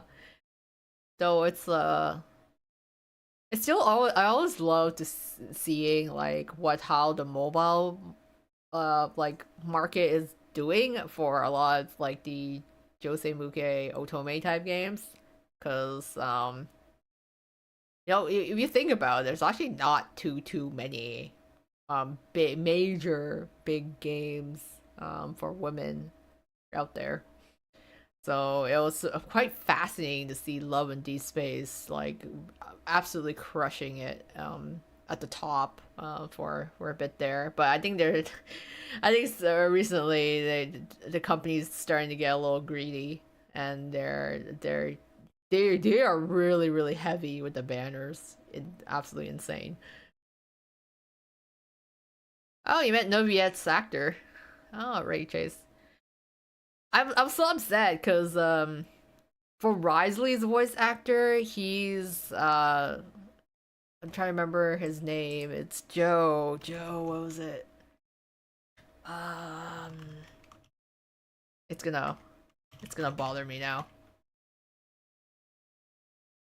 I know this name. He's also Claude's voice actor. Joe Zieha, I think is his name. So Joe Zieha, because he's also the voice of Claude from Fire Emblem Three Houses, and then um he was at a convention I went to, but the problem was that this was the year before Risley came out. And that year I was meeting Jong Lee's voice actor. So I don't know if I ever told you the story of like me trying to get the like voice actor of Jong Lee. Like I was trying to get his autograph, and it took me the entire convention, like 3 days, to actually get this guy's signature. It was it was pretty crazy because like he really spends his time talking with the fans, but like he also just yeah, Keith Silverstein, that's what I'm thinking of. So Keith Silverstein was the voice actor of Jung Lee. I lined up on Friday. They cut off the line because there's too many people. Saturday, I had a photo shoot to go to, so I had to leave the line before I can reach him. And then finally on Sunday, I got him. I got to finally meet him and get his like autograph and stuff. So that was an ordeal, but it was nice to at least get Jung Lee's voice actor, be able to actually meet him, get a selfie, get some autographs. Oh, Ito main. Ito's such a fun character. Max Middleton does such a good job of voicing him too. And Risley, yeah, when is Risley getting a rerun? I tried to get him as C1 before when his banner first came out, and I did not do it. I did not get it, so it would be nice to get a C1, Risley. Did you get any of the new Dreamscape cards from the lads game? So so Love and Deep Space. So when they introduced the new love interest, Silas, um, that update was absolutely massive. I'm talking like it was like I swear it was 7 gigs. It was the size of this update, and I'm like, my phone cannot run this game. I literally could not download that update because it was so massive that I couldn't handle it. So I had to move the game onto an emulator to try and play Love and Deep Space on an emulator, but the problem is that it's really hard to do battles because the battles on your phone is pretty easy. You're like kind of moving the cursor with your left thumb and tapping stuff with your right. But on the keyboard, it makes it a little tricky. So I have a hard time doing battles on the emulator. So I haven't played as much Love and Deep Space because I have to load up the emulator to do so, and the controls are a little wonky. I did kind of do the main story, like play through the whole main story update with Silas and get his card. But I haven't actually done any polls recently. But it's also like Love and Deep Space, they release banners like crazy. It's like it's always like especially when you only have like if you like Twisted Wonderland's got 22 characters, right? So you're cycling through SSRs, and if you have, let's say, one favorite, you can save up, right? You can wait, you can save up and wait for your fave to come along again and pull on his banner. Love and Deep Space, you only have like 4 guys. So literally every month you're gonna get a banner of your fave guy coming up. And like pulling a banner like pulling a banner a month is already pretty rough. Now, if you have more than one fave, that's even more rough. You're just constantly pulling on banners, and it's like a non-stop gacha pull, and I'm like, oh my god, it's so rough. So if you guys ever plan on playing Love and Deep Space, it is actually quite difficult as a free to play. If you're a sucker for nice cards like I am, it's very hard to try like not pull on the banners, and they release banners like it's nothing. So, but I mean, they put a lot of work though into the animations, like the 3D style, and it's like very otome heavy. So that's a plus.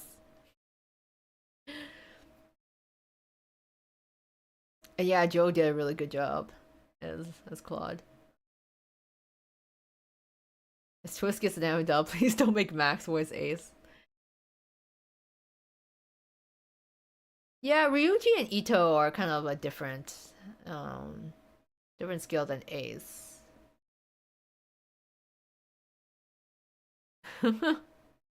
Oh, 7 faves. Ace should have Jess McCartney. Oh, oh, I'll look it up. I'm trying to remember because I'm actually not as familiar with English voice actors as wait, Jesse McCartney, American singer. Oh, Jesse McCartney. um, is this the guy with like the song "Beautiful Soul"? Yeah, just Ace singing that. I want a pretty face. I don't just want anyone to hold.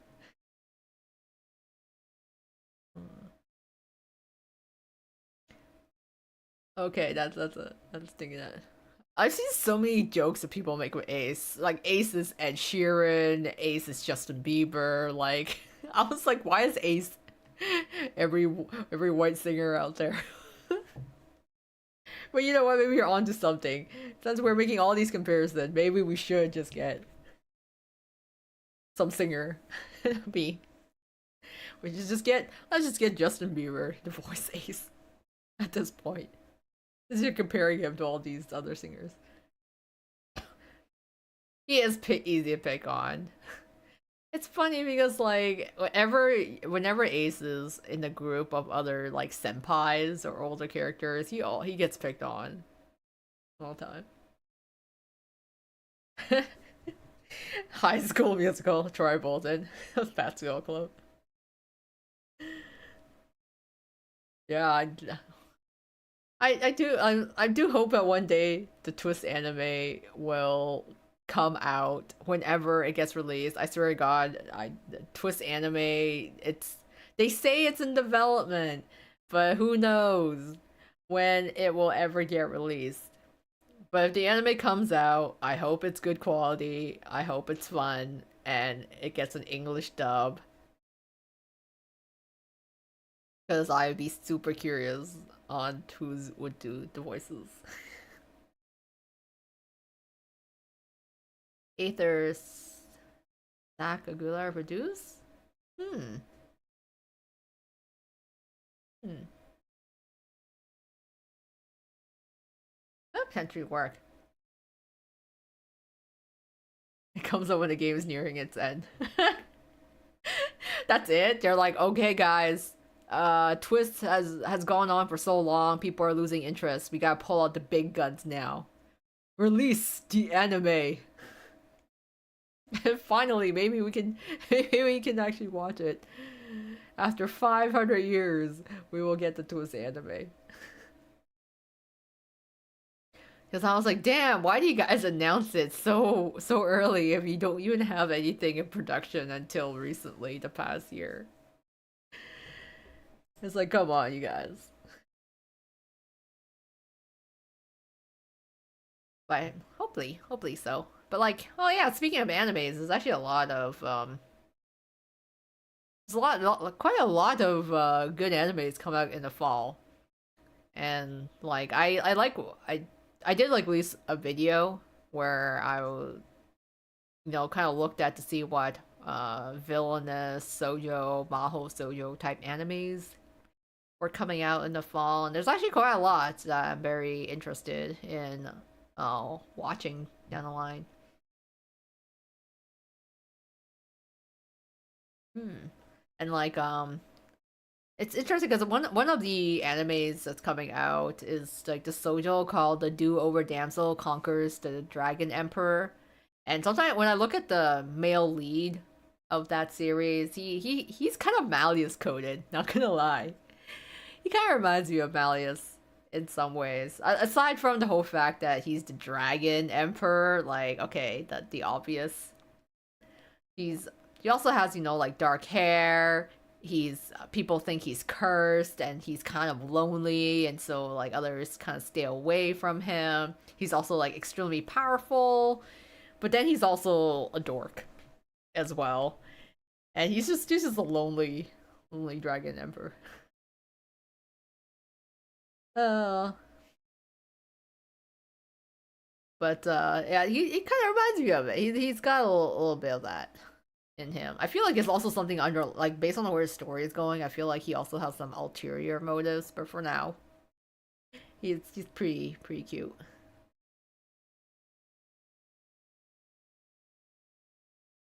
Idia is in another anime.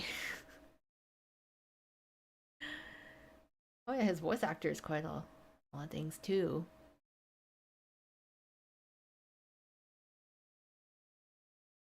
But I think aside from that, there's also one other villainous anime that's coming out as well. It's it's just funny because I was actually reading a lot of these series and then they got an anime announced. I was like, hey, I was reading that. And yeah, one of them was like, I'll become a villainous that will go down in history, which is alright from what I've read of the manga so far. There's been more and more of those villainous animes coming out now. And I mean, like, I'm a sucker because I read I read a lot of villainous webtoons, manhwas, and mangas. It's kind of like a guilty pleasure. A lot of them are a lot of them aren't great, but I still read them anyways. The character you're talking about sounds like Idiom as a dragon. He's cosplaying aliens, but badly. Yeah, so it's up for this guy. I would say that yeah, he's I feel like a lot more open and than Idia is. As well as J. Michael Tatum. Can you imagine it'd be like, oh, we have J. Michael Tatum in the anime, but it's not for Jade. Haha, it's for Azul. I can see him doing a good job with that. I have met Michael J. Tatum at a con before as well. Nice guy. Although, what else to say? Oh yes, villainous webtoons and manhwas. I read quite a bit of those ones. Though after a while, they do all start blurring together. Like you tell me to give specific titles, I tend to forget. But I'll be like, yeah, you know that one villainous webtoon, you know, with this scenario and this plot, and then I can't remember the titles of it. But and yeah, I think so. So there's like one villainous one Sojo one. Then there's Yakuza Fiance, which I read the manga for, and it's pretty interesting though. I feel like Yakuza Fiance is also in a weird boat because I know there's gonna be so much controversy in the Sojo community when it comes out because it's like yeah, it's a little bit toxic in it, but it's still an interesting story to read, especially when the male lead is unhinged. But like he's unhinged, but he doesn't hurt the female character. I think that's which is a very important part.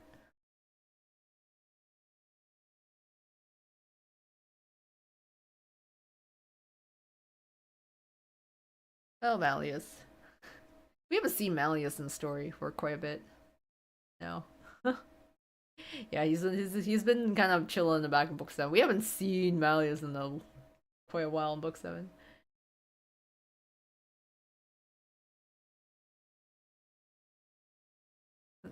Hmm. But one other anime I'm looking forward to in the fall is this Maho Sojo anime that's like about Magi Lumiere, Magi Lumiere Co. Limited, which is I tell you, it's actually categorized as a shonen, so it's not really a sojo, but it is like a magical girl anime, and I was really enjoying the manga so far, so I'm happy that it's finally getting gonna be coming out soon to watch it because kind of in need of a magical girl series. I mean, we had like Madoka, and then there's like this trend of dark magical girls for a long while. And then, the other ones in between, but it's like, oh, finally, we can get some magical girls anime back again, especially when the magical girls in this anime are actually adults. So I'm like, that's what I've been like kind of hoping for a while. Like I really wanted an anime that had like magical girls who were older. So I'm like, yes, working adult. magical girls.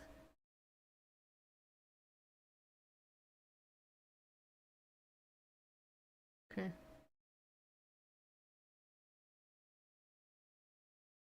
I see we're having a very in-depth discussion about Malleus there. Yeah, Malleus seems to be kind of really coping right now. He has not been good at handling grief, clearly. And it's this whole situation we're in for chapter 7 or book 7. So I mean we're still in book 7. It's going to take us a while, but I'm looking forward to seeing, how Malleus is going to deal with like the everyone fighting against him and how book 7 will end. I wonder what will happen to Lilia after as well. So he's still in developmental work.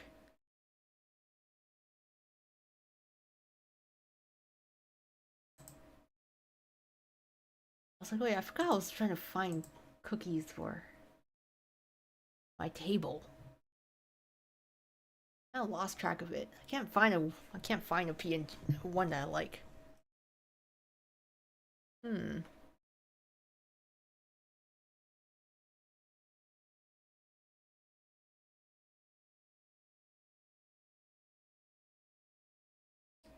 Oh, these some of these scones look good. But no, can't find one. Well, just pretend I'm pouring a cup of tea. Yeah, just pretend. No.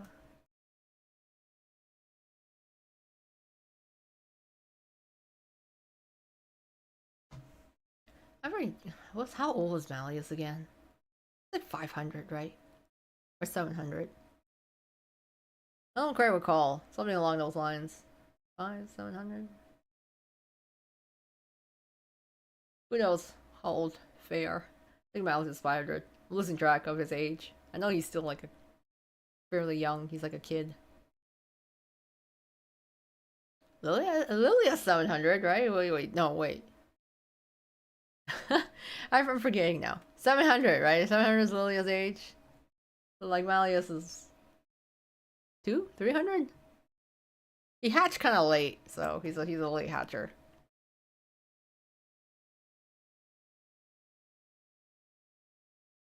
200 at young adulthood. Okay, so he's like around 200. Yeah, he was a late hatcher. I mean, it takes what 20 to 30 years for Fae children to even start walking, which I'm like, man, yeah, that's quite a long time. Fays truly live in a different time, in a different time frame than everyone else. It's like elves, like free Ren as well. It's like whatever, just go along at a leisurely pace. If something is happening soon, it could be 5, 10 years.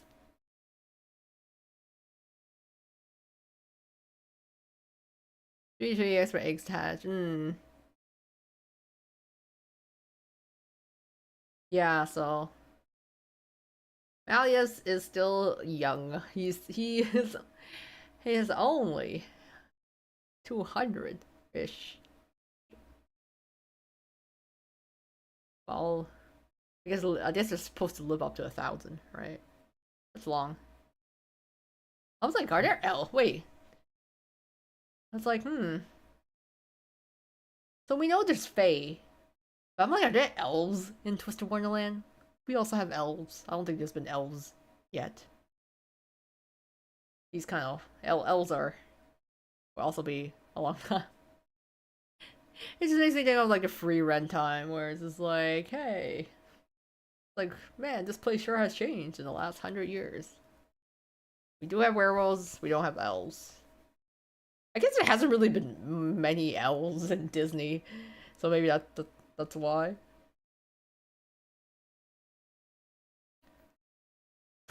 Silver's kind of a weird state because Silver is like what physically 17, but then he's been like asleep as a baby for like a couple hundred years. And dwarves, yes.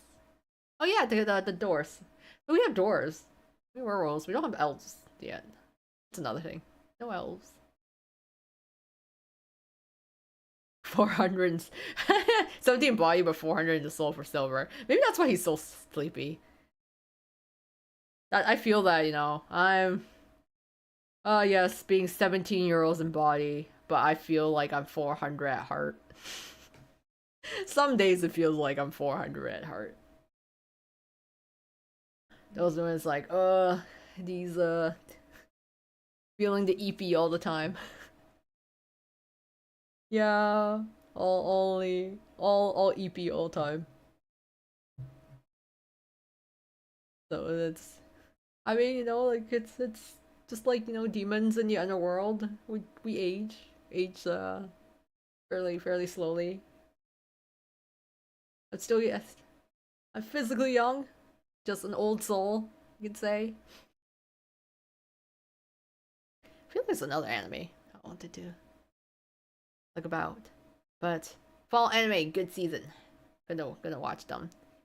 And for the games, I actually recently finished the Great Ace Attorney Chronicles, and like I'm a big fan of the Ace Attorney series.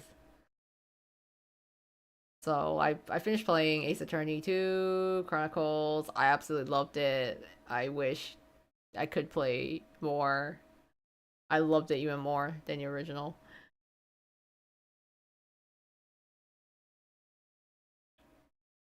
Doris and Faye are in different. Oh, okay. Speaking of backgrounds, any thoughts on what Ace's backstory can be? Uh, like backstory,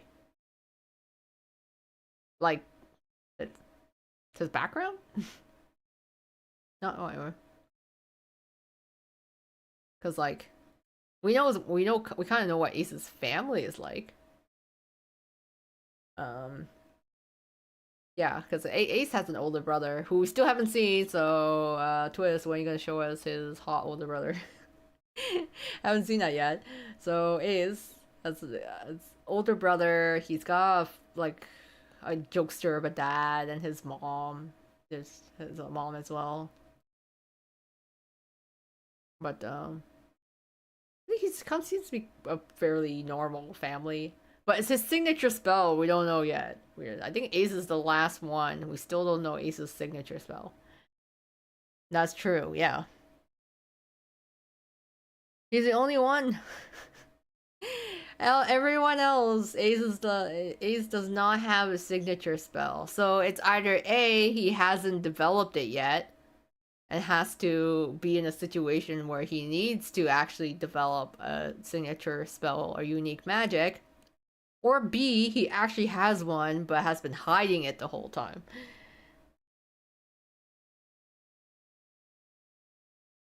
Yeah, I was so it's like, oh, when will we know? Will he develop one? Is he just hiding from us? Well, only time will know. Maybe unless he pulls it out randomly in book 7. Maybe they'll somehow in the boss fight against Malius, he's just like, I here behold my unique magic.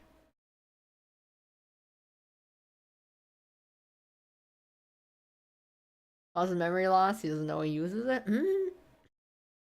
Maybe. Shapeshifting? That would be interesting. I feel like if it was shapeshifting, he'd be abusing it more often. So, I know there's like, the whole Ace is a traitor theory that's like going on, or he can like reverse time or do time loops, that sort of stuff.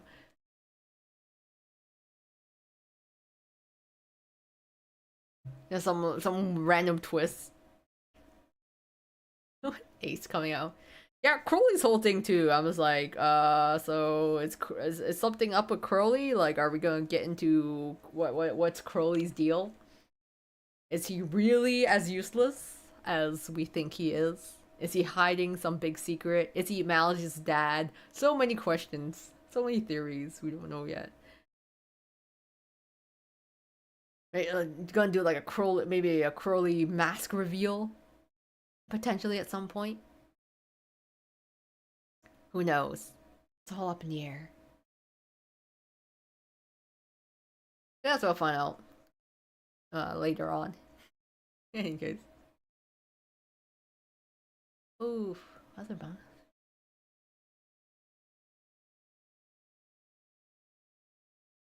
Other sticks let him. And the overblot boys go.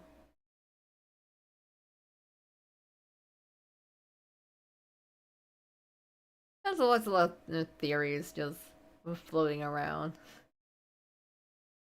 I think Ace's unique magic will develop at a crucial time. I think we're saving him for that. Saving him to come through clutch.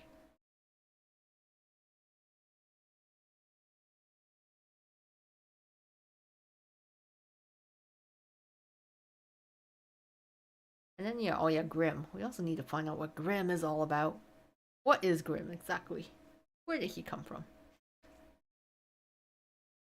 Besides Callum, who's someone who will least likely overblot? Probably Silver? I mean, Silver had a chance of overblotting in this chapter. But he's gotten over that now. So I feel like Silver has, we've lost his chance to overblot. Jade, he's too chill. And Rook. I don't know. I can't really picture Rook overblotting. Or if he does, he'd be like, oh my god, is this an overblock? Okay, I'm fully embracing it.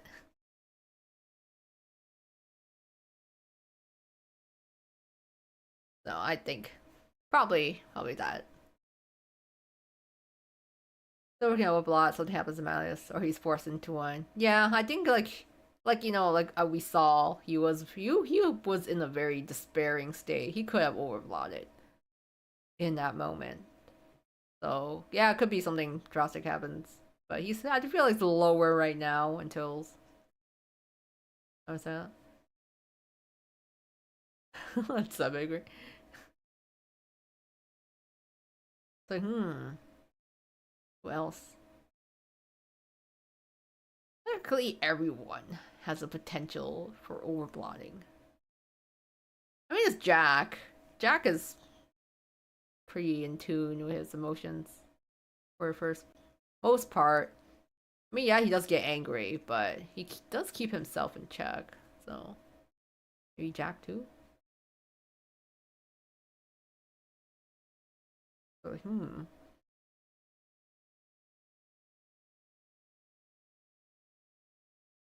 I guess we still gotta wait and see if the others overblot.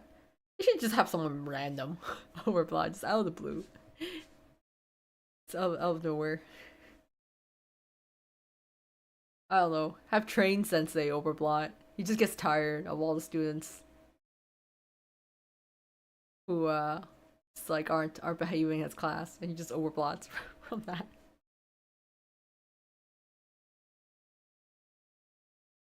Oh, Jax Yeah, our wolf boy. His wolf form was so cute. It looked so fluffy. I wanted to pet his fur.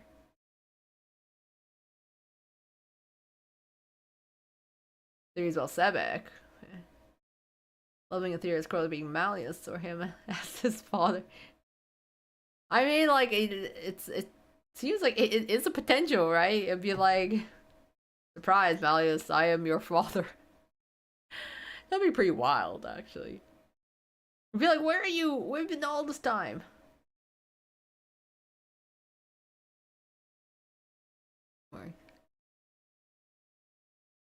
Who will be Jack's soulmate?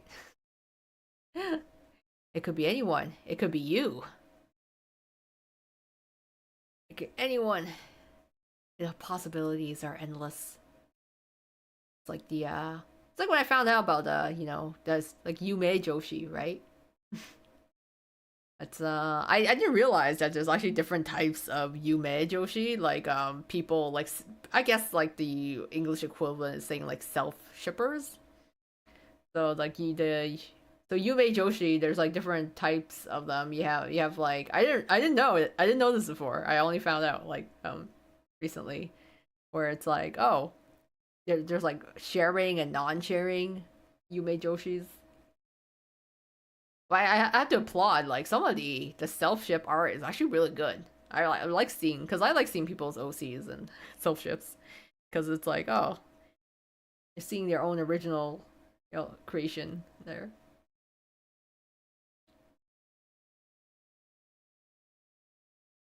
I like Jack and Apple purely because their ship name is Applejack, and I think that's amazing.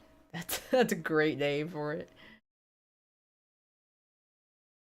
Oh, and book three manga ends, so show us a picture of little Azul. I hope so. We've been like denied of baby Azul this whole time and what he looks like. So hopefully, if they could treat us to it, I want to see him at some point.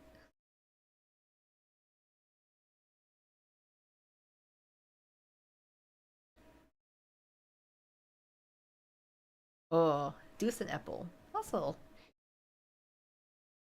yeah, they feel they're like very shonen bros to me. I like their dynamic with each other. Yeah, a hint of it in that trailer way back. I want to see it though.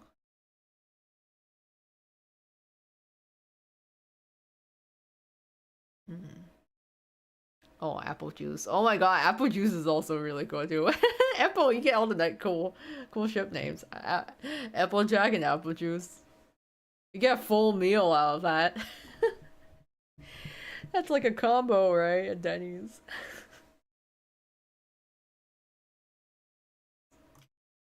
It's fun.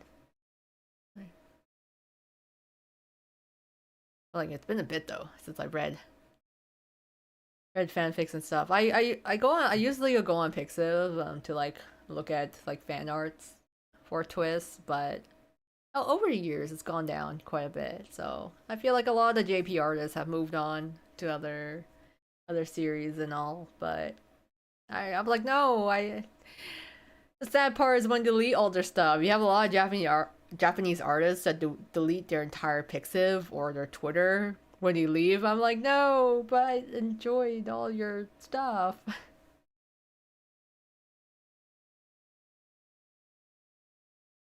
It was like so that's just sad. I feel like I try to go back and look at old fan arts, but then they're like gone. So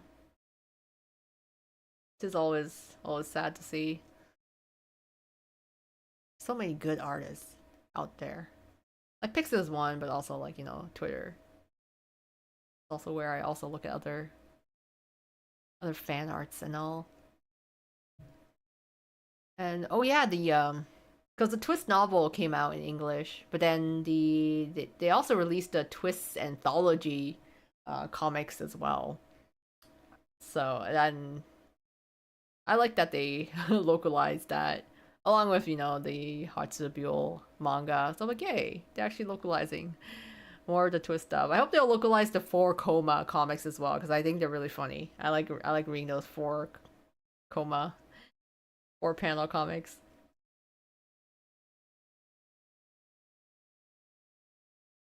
I got myself a volume of that.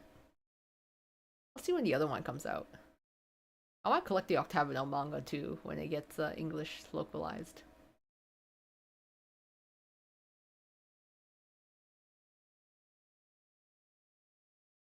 Now, were the random guys in book 5 during that beach like scene calling Apple cute adults? Oh, calling Apple cute.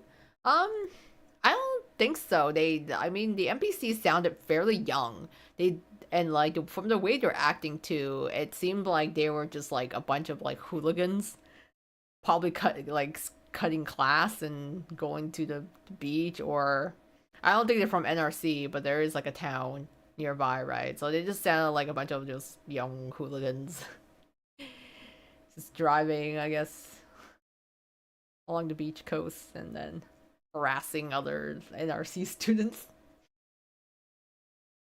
like that. I know, like aside from like, where are we getting? Yeah, RSA. I'm hoping we get eventually. My RSA cards.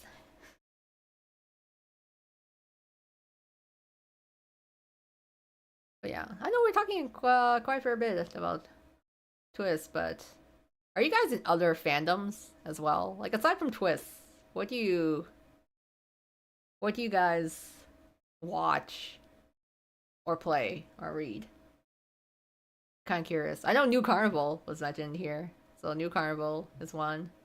Like some of you play Genshin too.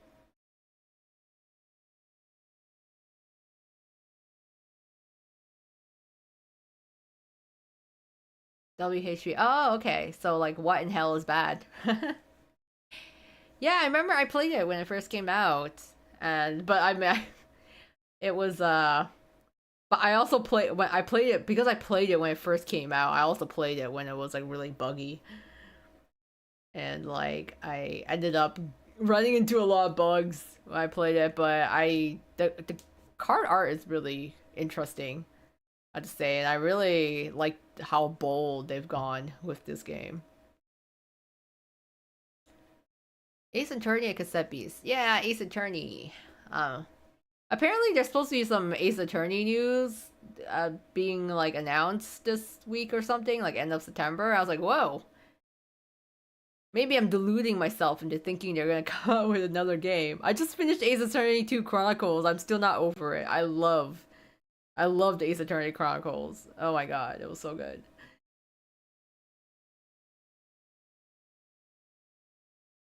Oh, baby. What's funny was I was actually very, very close to playing Obey Me. But I did not end up playing Obey Me because I started playing Twisted Wonderland. I think if Twisted Wonderland was not around when I was thinking about this, I would have actually started playing Obey Me first. So I ended up getting into Twist and then just like didn't end up picking Obey Me. That. Oh, only make once is Arc Knights. There's a few twists. Okay, few twist VAs are in it. That's cool. It's nice seeing their seiyus still getting work in other places.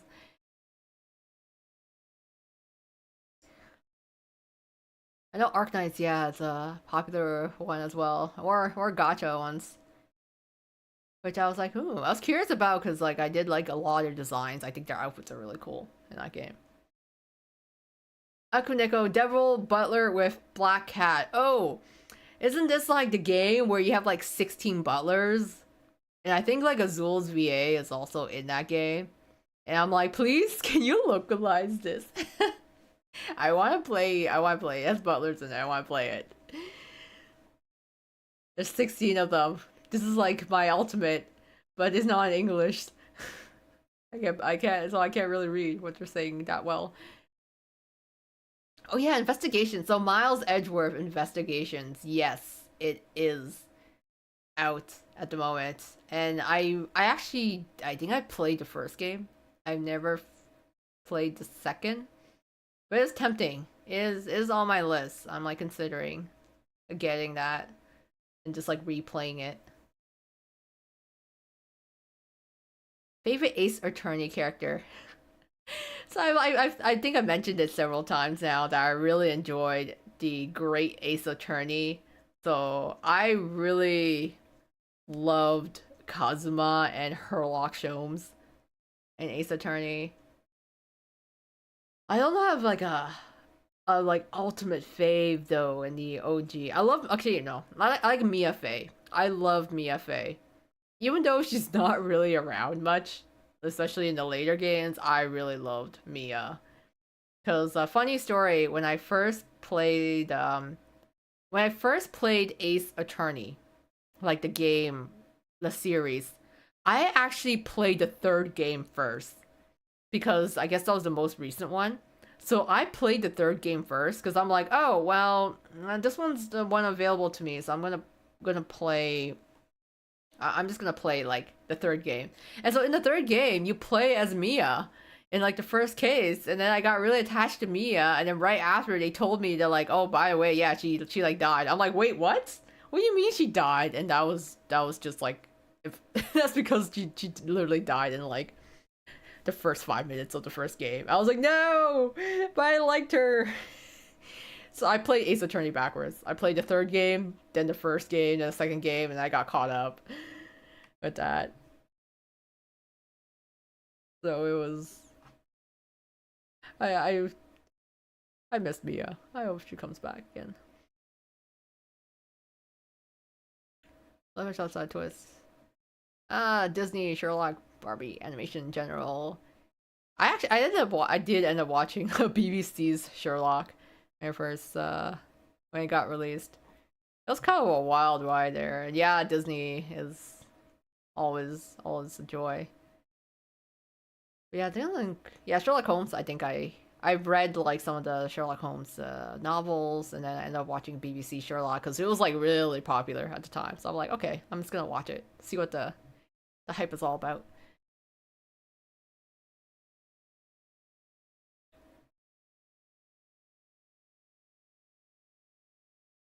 Oh yeah, so like I loved Sherlock Sholmes. Sholmes was so funny. He was just such a fun character in the game. Oh, Gentle Azul, Hyper Chef Trey, Sassy Desired Callum. Oh no, I want to play the Butler game. Oh, cute black hat named Moo. I'm like, please localize it. I know, no, I know it's probably never gonna get localized. So I'm like, no, I want it.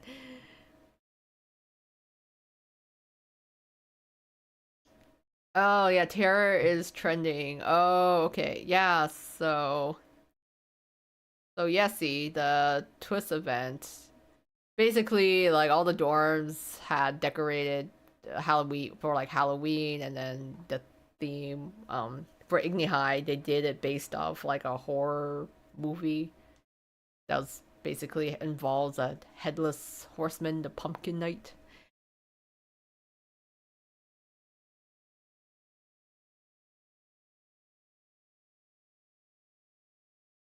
The Pumpkin Knight, or like what's it, Sleepy Hollow? Is the actual one?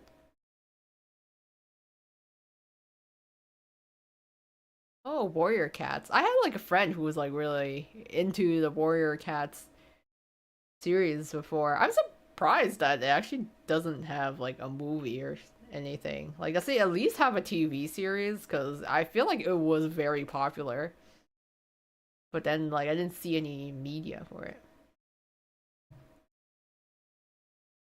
I like Men in Suits. What about Lloyd Porter from Spy X Family? I like him. I wouldn't like he's not like on a level of like Oshi or like Husbando. I would say it's more like I think he's neat. I think he's cool. I like him as a character. I don't like love him, but he's he's a cool guy. I like I think it's funny how he like calculates all the stuff in his head and he's a genius, but then he's also like pretty weak against Yor. I like their dynamic. I think they're cute. But Spy Family is a fun series. It's I was reading the manga. I was following the manga before it got an anime, and then after the anime came up with Spy Family, there was a big explosion in its popularity. I was like, wow, people really love Spy Family.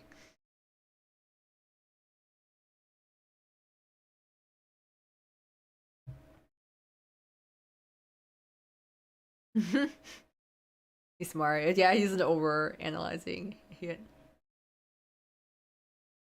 He's a green flag. He's a good dad. He's been a good dad to Anya so far. You know, I feel like he's been pretty fair with her and like try doing his best. He's trying to balance his home and work life. I think that's cute. I don't think though there's other animes there that I was like watching. I kind of watch stuff all over the place. I watch a lot of seasonal like animes as well. I don't know if there's any that would like recent husbando types. Can't not right not I can really think of like popular male characters. I mean, yeah, like I mentioned earlier, I was like Jujutsu Kaisen. I was like Nanami. I really like Nanami. That was for like yeah, in terms of shonen. Demon Slayer, I don't think it really had like super fave in Demon Slayer. I think I like Shinobu, but like because more I liked her. I didn't love her, you know. Pick an Ace Attorney character you want to punch in the face. That's a hard one because I feel like honestly, I feel like Herlock Sholmes deserves a punch in the face sometimes. He really likes to get in your face, and I feel like he kind of deserves at least one punch. It's one of those, oh, I really like him, but sometimes you kind of want to punch him in the face. But in terms of actual like, okay, I want to actually, beat this guy up kind of. I think Von Karma was one. But then again, like Von Karma was an easy character to hate. He was like a character that's like built for you to dislike. So yeah, I would say he's probably one. It's the same with Rook, except we're too scared to touch him. I was like, Rook is a hard one. If you tried to punch Rook, I feel like he would either let you, or he would just like swiftly dodge, and you just wouldn't be able to land a hit on him. Oh, or on High School Host Club. Yeah, it's been years since I've seen or on High School, but I think back then when I was watching Oran High School Host Club, my favorite was Honey Senpai. Actually, I just really liked the kind of cute characters at that time. So I guess like Honey was like the my favorite character. More so than the other. Though like what was it, the guy? Beelzebub? Beelzebub? No, it was he was like the depressing kind of dude that was had a crush on Haruhi. He was also a fun character. I also liked him. Oh, Saitama and Genos from One Punch Man. Genos is Genos is so funny. I always appreciate the anime characters are like really serious and really earnest to the point where they're also kind of naive and it gives them a cute side. That's what Genos is. He's a cool character. He's like really strong, but then he's like he's a dork in some cases. Rook is Sholmes and Twist. He really is. Cause like Rook, you love Rook, but then other times you just really want to throttle him.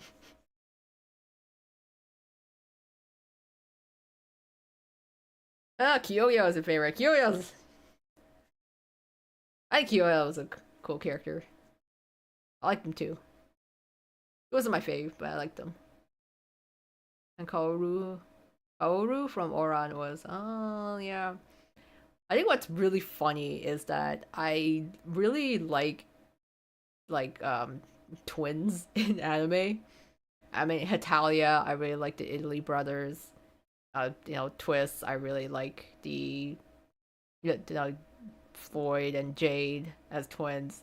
So you'd think I'd like the twins too in Oran High School, but I did like them, but they weren't like my number one.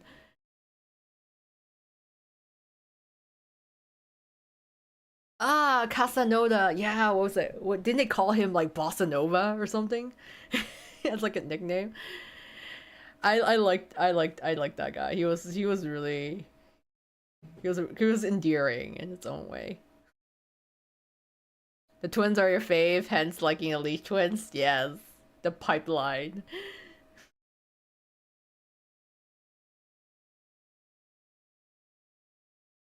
Oh, liking more than the other. I'm always conflicted because I always feel like I have to like them equally. I like both twins. I always feel conflicted. I was like, I want to take the package, the full thing, the full deal. They come in pairs. I don't want to separate them. Blood's on your face. Ah, yes. I mean, Jade does have like a tendency to do kind of unnerving things. Sometimes it's the case with Rook too, but each their own. Yeah, I hope, you know what? Oran is one of those animes I hope gets a rerun. because they've been remaking animes, right? Like Fruits Basket got a remake of an anime, and like that's like really nice that they have that. So I'm still hoping that they'll remake or on High School Host Club. I feel like that is a series that deserves a remake, and an anime that goes to the end of the story's conclusion. Because we didn't really get an ending in the anime, so hopefully one day they will re-release remake Orad with the full story.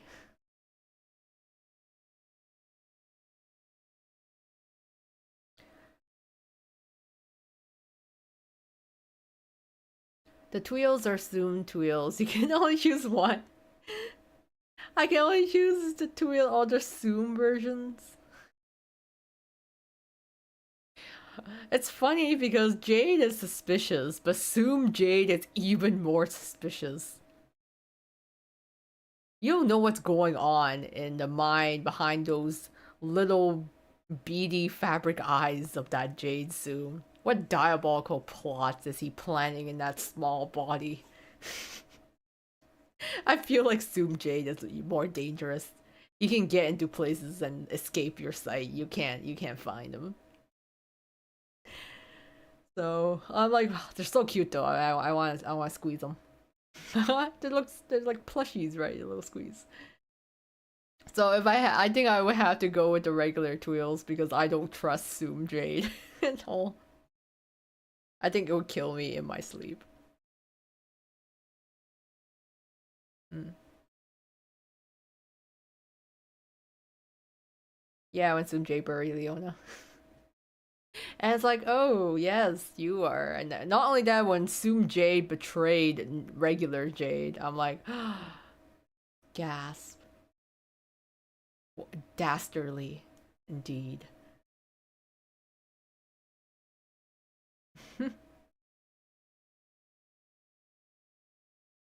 All right. Well, it's getting late on my end here.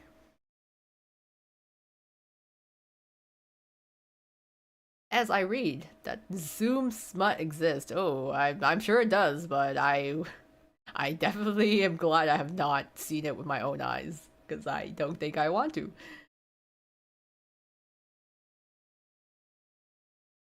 Yeah, betrayals.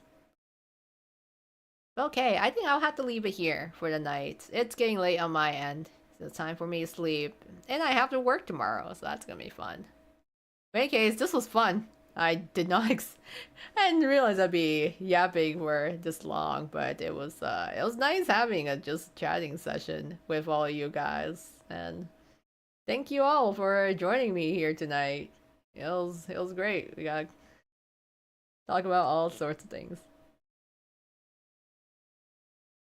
And don't be sorry, Kittiness. I know there's existence of many things on the internet. Yeah, I hope you all have a good night. It was nice. It was having you here with me. Lovely chat to everyone. I'll try to set out some cookies or something next time. So thank y'all, and take care of yourselves in the meantime. I will see you next time. So have a good night, everyone, and bye bye.